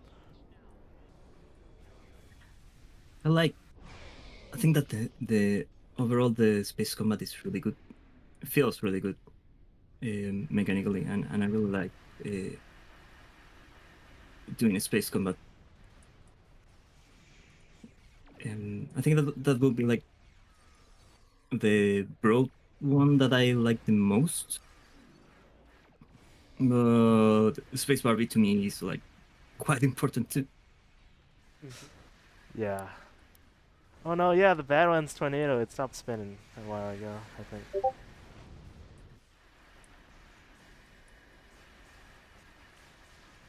What about you, Pundus? For me, I think the one of my favorite part of just playing STO, right? It's probably duty officers and admiralty Oh yes. because they're all.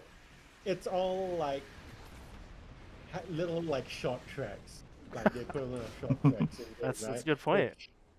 So I know I'm really sad that they don't make those anymore, but anyway, yeah, it's just like little stories that could be their own Star Trek episodes, and it's like especially duty officers, it like really does help sell that fantasy of you being a starship captain and sending your little goobers, little guys out on doing random tasks and stuff. Same with Admiralty. Makes you feel like an actual admiral where you just assign ships to go do a thing.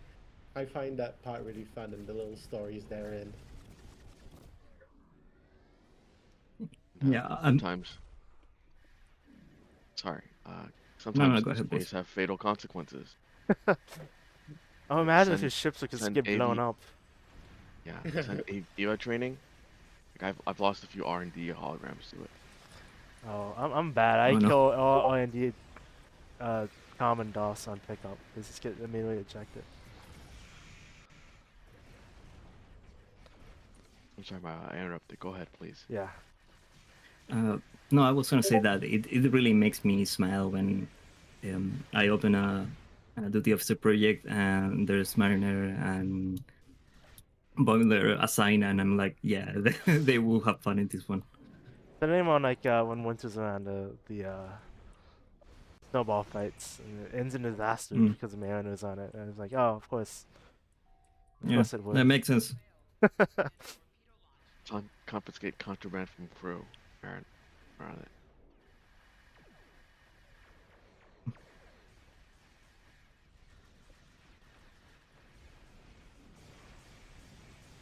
Take care, Casey Dodger.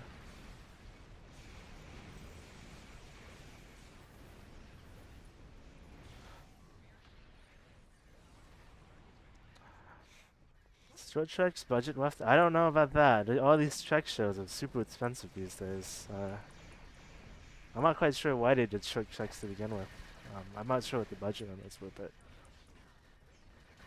I really like them because they're like a way for like other writers and like Michael Chabon, for example, who wrote a short track then became showrunner on Picard, as well as Mike McMahon, who wrote The Escape Artist, then became made Lower Decks. Basically, I really like that they're all experimental and well short little stories that are set within the Star Trek universe.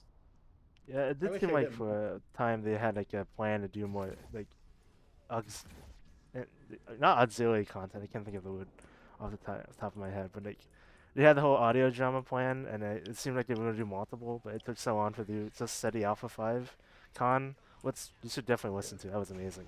it's Well worth the yeah, wait, but it's just sad that we probably won't get another one of those, especially in the current climate. This just took too long, and I'm not sure if it made a return or anything, since streaming itself is so weird, right? Like, especially like audio streaming, that must be super competitive. Oh yeah, there's the 7 of 9 audio drama too, but that's yeah, a bit No different. Man's But Land. but it's also quite good. Also, it's a novel now, so if you want to read it instead. Not really a novel. It's like the script written out, Oh. and Oh. it's just the script. I have Oh, the okay. book somewhere. Oh, It's okay, just never the mind. audio drama. Alright, never mind. With that said, like speaking as a player, as a fan, I really want like stuff from the Khan audio drama to make it into STO because the Khan audio drama is amazing, but it's also an audio drama, so I'm not sure how to translate it into the game. Oh, I know exactly what you mean. Yeah, it'd be another example of like wholesale creating something, but in this case, in this instance, if they had no like visual reference in it, you just have to make it Yeah. up. Like in my head when I was listening to it, like I pictured the Elborians as looking kind of like the Ethereans in my mind. Oh, that's interesting. I thought, yeah, same. I kind of imagined some sort of like Stellaris, wanky looking alien, kind of like Egan or something. Rest in peace, Egan. Right, I'm not gonna do any defenses. I love the attacks out here. Shout out to the tactical players.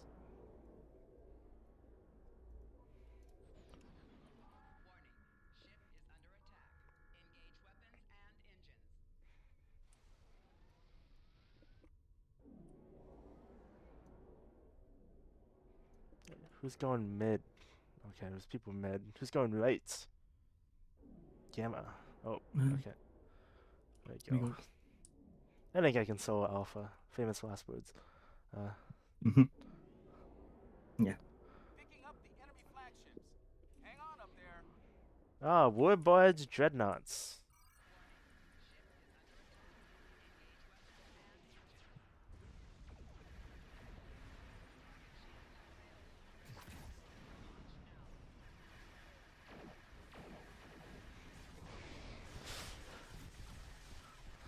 We got a request for the well probe. Oh, that would be like a Request for the whale probe from Star Trek 4. Now that would be like the size of the Doomsday Machine.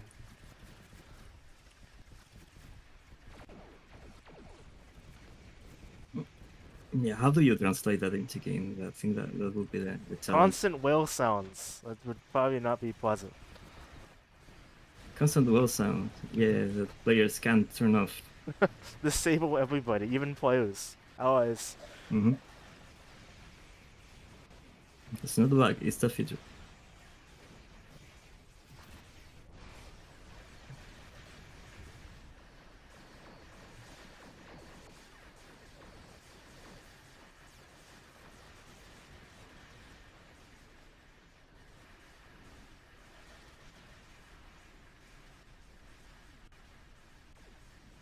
Well, I can't see if they're dying, but it looks like they are, so I assume they are. It's just too many souls in a way. Oh no, you have too much soul.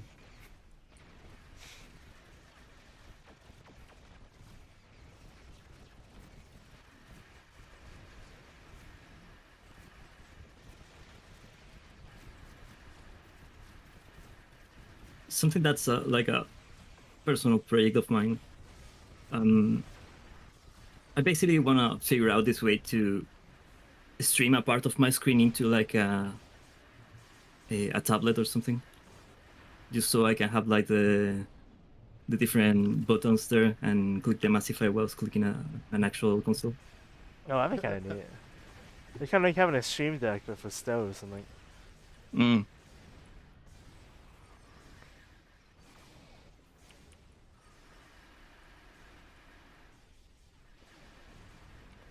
Nintendo DS for SEO. If Vodika says the whale probe would be a TFO, we have to swing sun around the sun and scoop up whales from the past. Return to the present and deposit them, all while avoiding spatial distortions that chase and cripple your ship. That sounds like STO, like Subway Surfers. I don't know. It's just I feel like swing shot around the sun would be like a mobile game, avoiding distortions instead of trains. I think it's a great idea. Let the whales, let the dolphins from Citation Ops and Lower Decks be the ones who mission givers. And, Hey, if we Auto got notifications. Zindi Aquatics, we can get those. Just saying.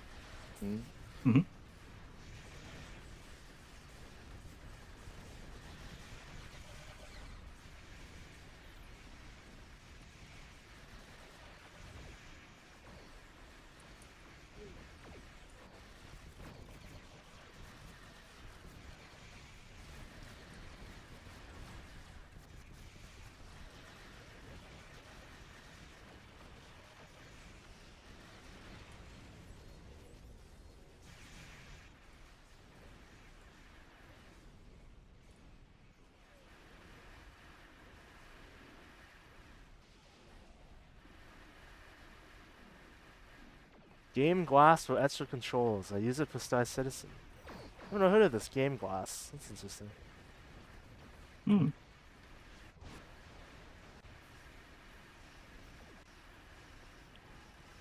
Yeah, that is something that I need to spend some time working on.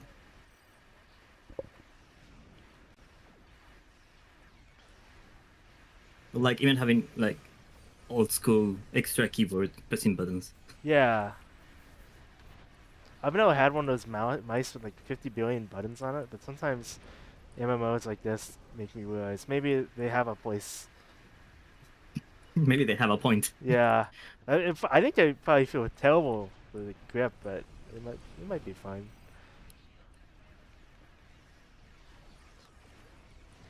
I know someone. I helped someone with one of those mice, and their entire attack chain is one of those. Oh. You want to 9 button. On the Good side job, of the mouse. everybody. Hmm? How many gen nuts do we kill? So I know someone who likes playing a lot of MMOs, but they had an accident and well, they lost one of their hands. So they got a special mouse. That's I don't remember the brand or the maker, but it basically has a full keyboard accessible on one hand. So not only are they capable of playing again MMOs, but also they can do it sort of proficiently with all the different keys and combinations that they can do on just one hand. Ooh, wow.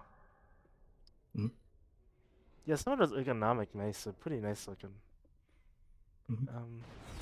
This TFO is trivial against Alliance, but unbeatable against Foth. Oh yeah, Undine are kind of high too for some reason. I think it's all the puddles they drop the riffs. Alright, Shigezu. One more TFO to round out the evening, and one more giveaway. Then we'll do final Q&A. We're gonna do Questline entities, so let's combine the two teams. With our powers as one. Whoa, okay, we ended up like 7% with the donation. Thank you, Nico Leptic. We're at 87% now. Woo! Thank you again. We got DM. Oh, that's good. Alright, team 2, disband, and I will invite you to my group. Yeah. Hang on. You're in Wolf 359 instance 2. Everyone, let's join. Yeah, join me for them. your final photo op of the evening. Hey. And thanks for joining us, you two, Pundus and Mayo. It's a Yeah. pleasure. Yeah, that's a pleasure. And I guess it's time to reveal who the next guest is for next week's final stream. Imagine a drum roll. It's the executive producer himself, Thomas Maroney. He's gonna be on next week, Sunday, March 8th. So I'll be posting a questionnaire thread in the next couple of days. Put in your questions. We'll get them live. Thomas the Cat, yes, the man himself. The man, the lion. The man, the legend. I kind of abandoned my hardcore run a bit these last couple of streams. I'll probably pick that up some other time when it's less interview focused. It was kind of fun, but last stream I was definitely struggling. I was struggling. Yeah, so we'll have Thomas on, and hopefully finish up a donation drive. 87%, I think you can do it, so. Alright, let's get everyone in here for a Questline entity.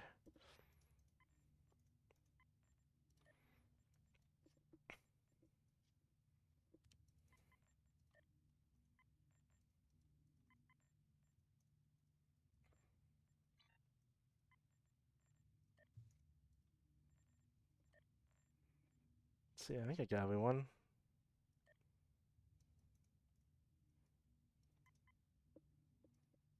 And someone named Galen, but we can forgive that. It's alright.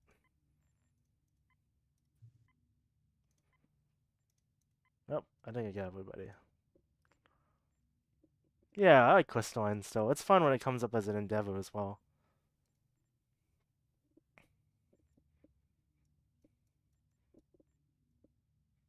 That and require TFOs. I wish they did more of those. People did more of those if they were in randoms now.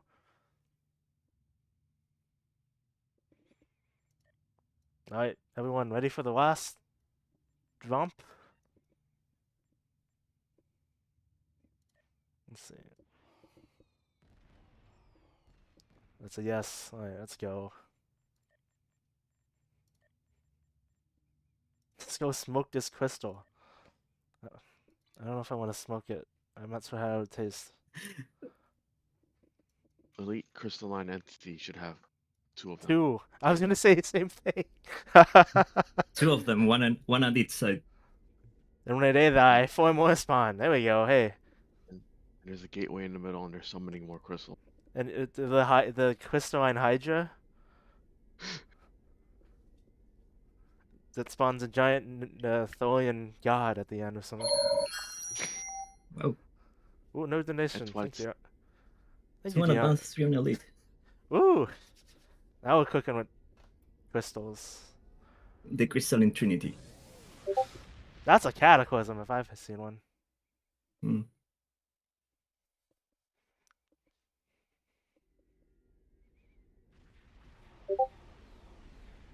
Do you play any specific song when you're playing? I'm weird. I usually just listen to the game soundtrack, but if I'm not if I'm just grinding, I do turn on like Spotify. I listen to a lot like lately it's just been like trip hop and those sort of indie rock kind of things. But no, I'm weird. I always keep a lot of people turn the sound off and the game's music off, and I keep them both on. They're both very ingrained in my memory. Oh.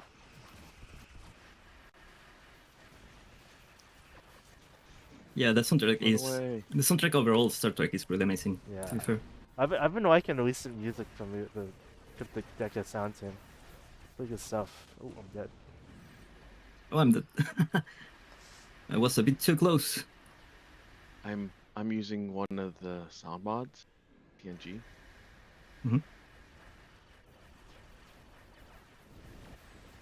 So I'm not gonna lie, but sometimes when at the start of a TFO, I like to play the intro of TNG. I got out of the way. Nice. Okay. Oh, it's gone. Alright. It's dead. Whoop. Third place. Oof. Get the crystal fragments. The best part.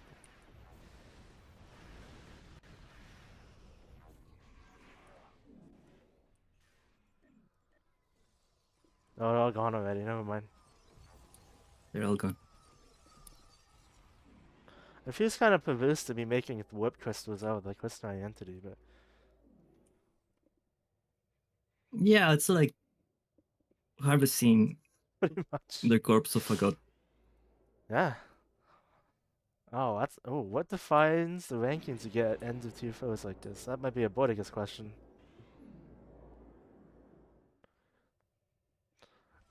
But Yeah, I think that's a Vorticus. what is your favorite? What are y'all's favorite Boig variants so far? What's your favorite Boig of the Boigs? I like the Chimerans a lot so far, but I like the Kingdom as well. So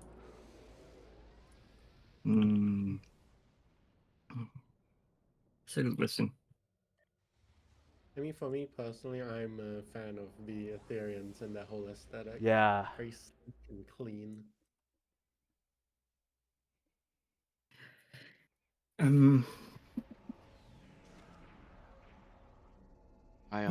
So I kind of like the Borg Kingdom because their armor reminds me of, Japanese special effects TV shows. that's a good point. So I really like the Chimerans in a way because after going through like the lore and the different episodes.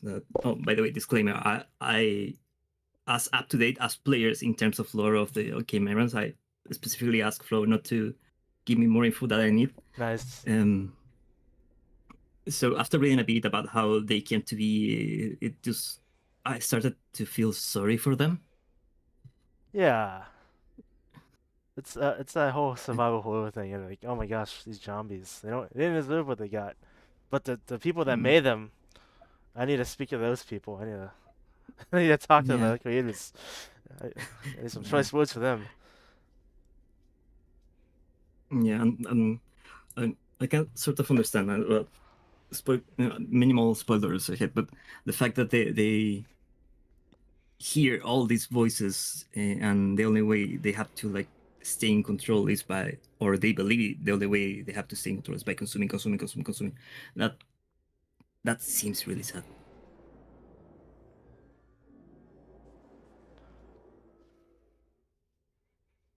All right. So this is gonna be the final segment of the stream. One more key giveaway, and then a final Q&A. So this is the lightning round. The lightning round begins now. Any questions for either Pundus and Mayo? Throw them at our way, and Welcome that's it. aboard. Bob's your uncle, as they say.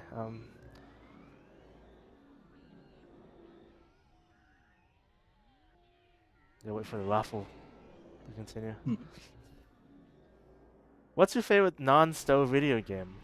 Oh wait, this is for Pundus. You get this show. Come on. Go go go My go go. favorite my favorite non-Star Trek online video game is Apotheosis, which is a full-on open world RPG that's built in Minecraft, which uses Minecraft as a game engine. It has a lot of exploration, it has a lot of lore, and probably one of my favorite video games of all time. Where can people find this game? Jamal.net. There you go. What about you, Maya? What's your favorite non-STO game? What's in your rotation right now? Anything? So right now I'm between Deadlock, like Oh massive amount yes, of Deadlock, nice. and Song of Six, which is an Oh, indie sort of mix of colony sim with grand strategy. So it's kind of interesting, and I think that fits really well into my favorite games, considering that I would say that my favorite games would be Dwarf Fortress and Divinity Original Sin 2. nice. What's your Deadlock mains? I gotta know. Sorry? What are your Deadlock mains? What Oh, have you been my playing? mains. Yeah. I like playing Fate, Magini, Hmm. Rem, Graves, and Celeste is my love. I absolutely love her. You need a bit more support. I've been playing a lot of more poke and prod. Mm. I've been doing a lot of pocket. I love pocket.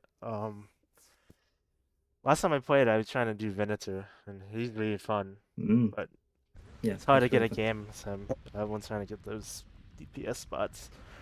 I guess I like poking. I like just hit and run kind of characters in those sort of games. So Mm. like Pocket and Mina. I just like that sort of fragile glass cannon gameplay.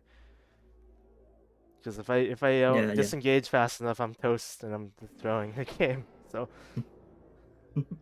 Bodikis has been playing Warframe lately. Yeah, yeah. The new update's 24 days.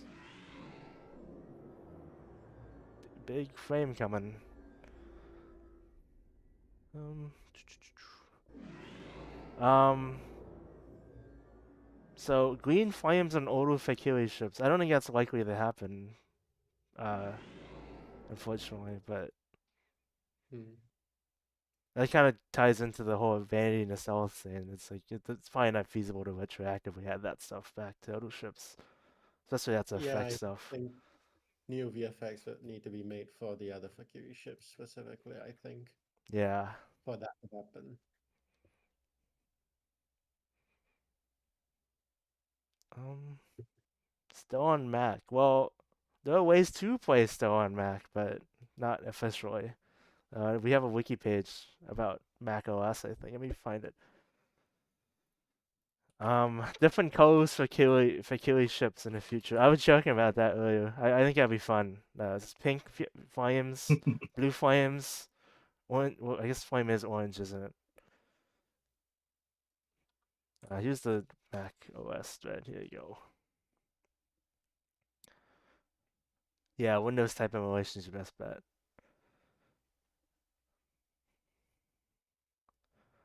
I always wonder what it will be wonderful refers to. Good question.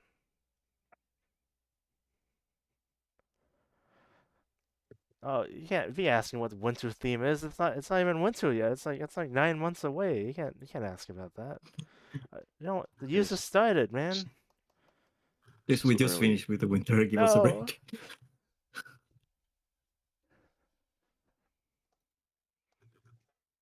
Oh, to respond to that question about what will be wonderful means, that's a quote from Jamal.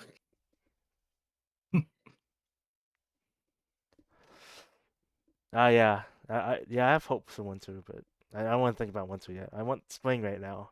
Give me the warm temperatures, please. I need. I don't want to think about summer either. It's too soon for summer. Seasons suck. I don't want to think about them more than I have to. But Star Trek Online seasons never suck. That's a lot of content. Play now. Corruption now on PC. Though it's nice to see all the ads on Instagram, especially. I've been just seeing STO ads every scroll on Instagram. It's great.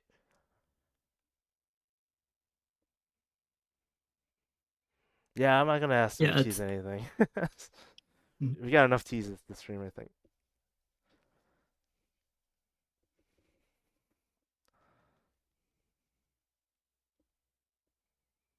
Corruption on console next week. Yep, yep.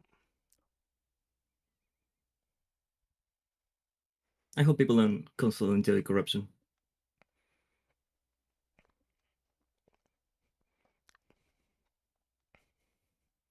Yes, first contact K coming up. Yay? First contact day coming up.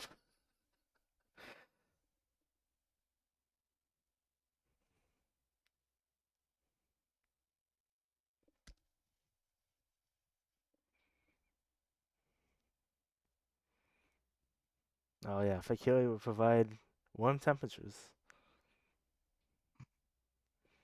Right. Okay. 7 minutes left on the key giveaway, then we'll wrap up afterwards, and I'll send out all the gifts. I do like first contact day. I love rocket building, despite it being very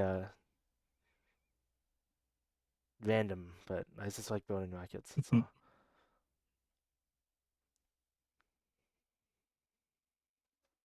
Let me check the Discord chat if I missed any questions in Discord.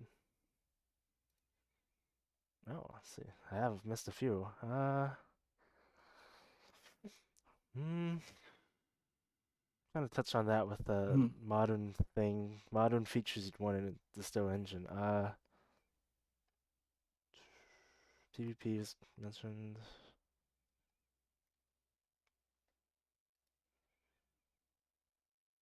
And desire to have another ground patrol. I can second that. I do like patrols in general. So.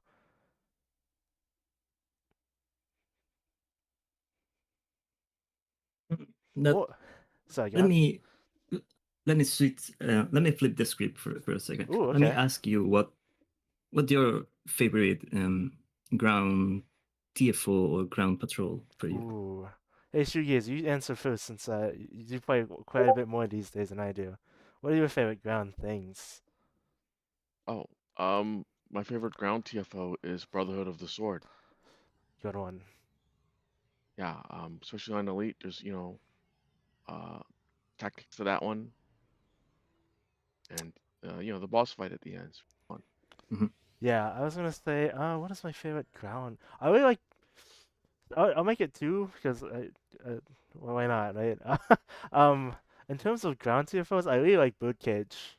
Um, I think that's the closest still has gone to having a true like MMO dungeon style raid. You know, like you descending to the prison and gobbling up all these enemies and releasing people, prisoners, and it culminates in a giant boss fight against two augmented brutes.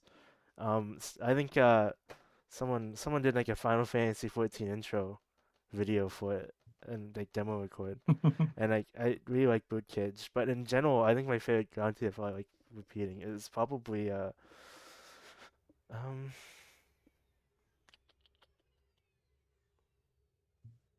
You're cheating. You're looking at the list. Yes, I'm looking at the list to jog my memory. Yeah.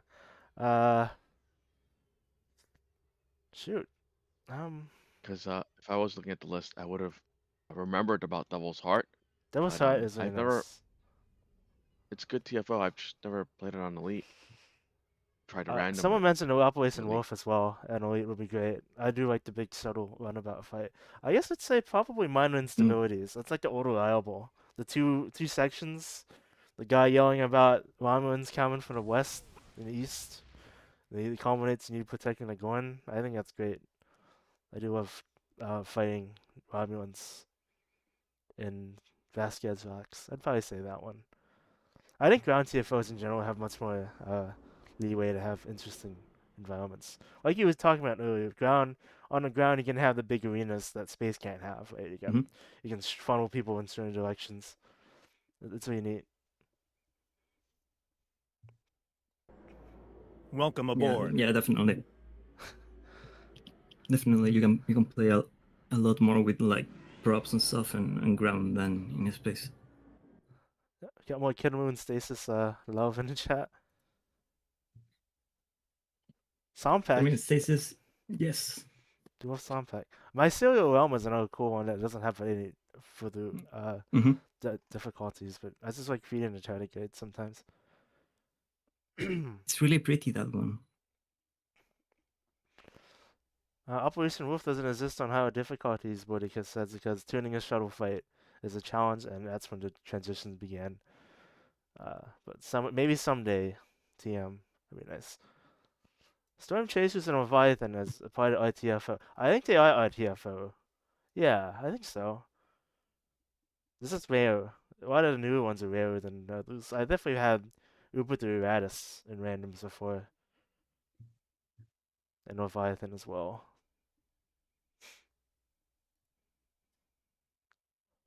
Undine Infiltration is fun. For a very specific engineering reason. Which one is that? Is that the... Am I thinking of the Cover Shield one, or...?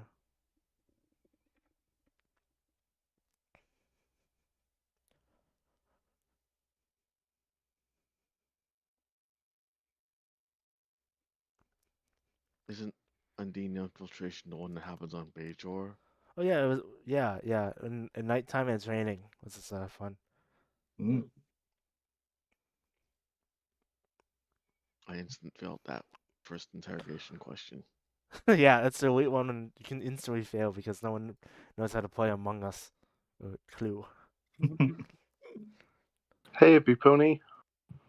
Hello, Thon. Welcome in. Do you have any pressing questions for our guest? What do you think? Yeah, you got like 4 minutes. Can we ever get the redacted Lego Galaxy skin? Wait, I gotta fly it off to the stream. I gotta put it on the stream because I gotta put a visual demonstration. One moment. It's like the weirdest thing that never... It existed, but it doesn't exist. It's so funny. I think the fact that the only screenshot of it has the IGN watermark is my favorite part. Hold on. Wait, can I put this on the stream? I have to download it? Oh man, streaming is hard. Okay, here we go.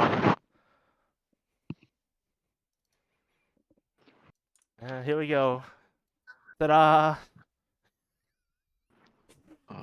It's on the stream now. That's what Con is talking about. Look at what they did to my boy. That was one of the old, I think, from Perpetual era. I don't even know. Probably, maybe. I don't even know. I think this was the one.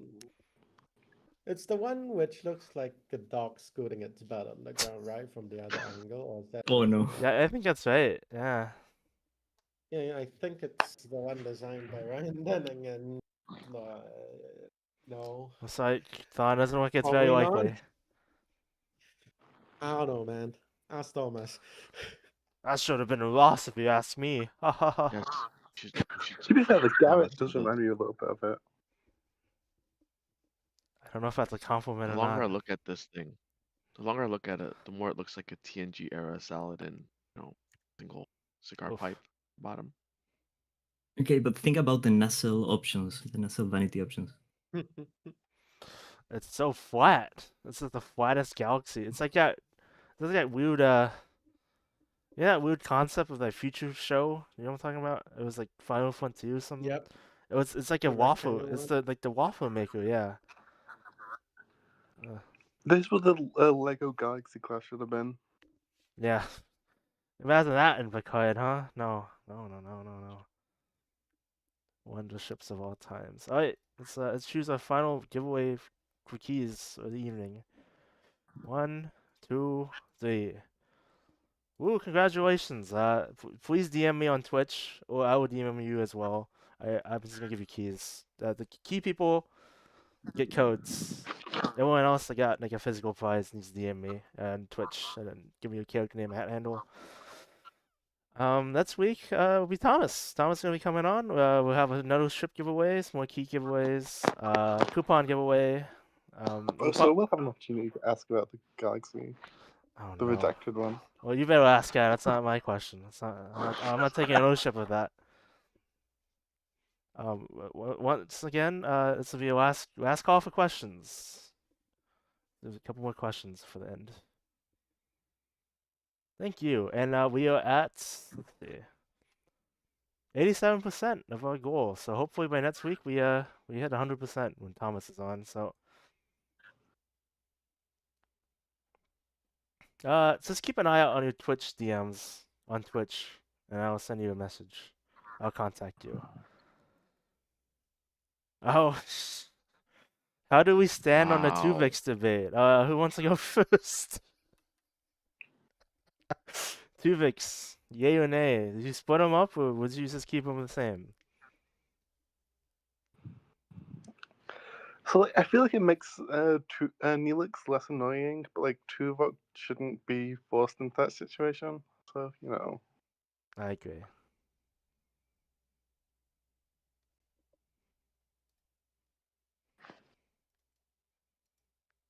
I think they should have transporter cloned Tuvix and then separated one of them, and that way Tuvix and Neelix would have to wrestle with their new son. They could have kept Tuvix around for when Ethan Phillips and Tim Russ were unavailable. They just get Tuvix in to fill in.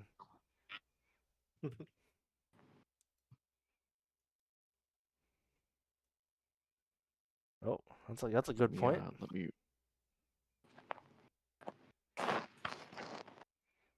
me write my. It's on. Are you walking somewhere? Me, Yes. I'm on my phone. Oh. Bye. Alright, a couple more questions now. Tuvix costume. Yeah, there's a thread in the official Discord about canon things you might want in a game. I would post your Tuvix costume answer there. Yeah, no one remembers the Orchid that got joined with Tuvix. What happened to the Orchid? Did they split it out too? I bet they didn't.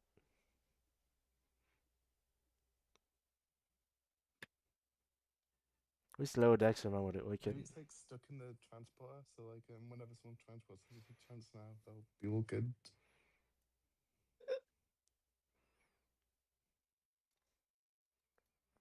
Chance-based mechanics, we love them.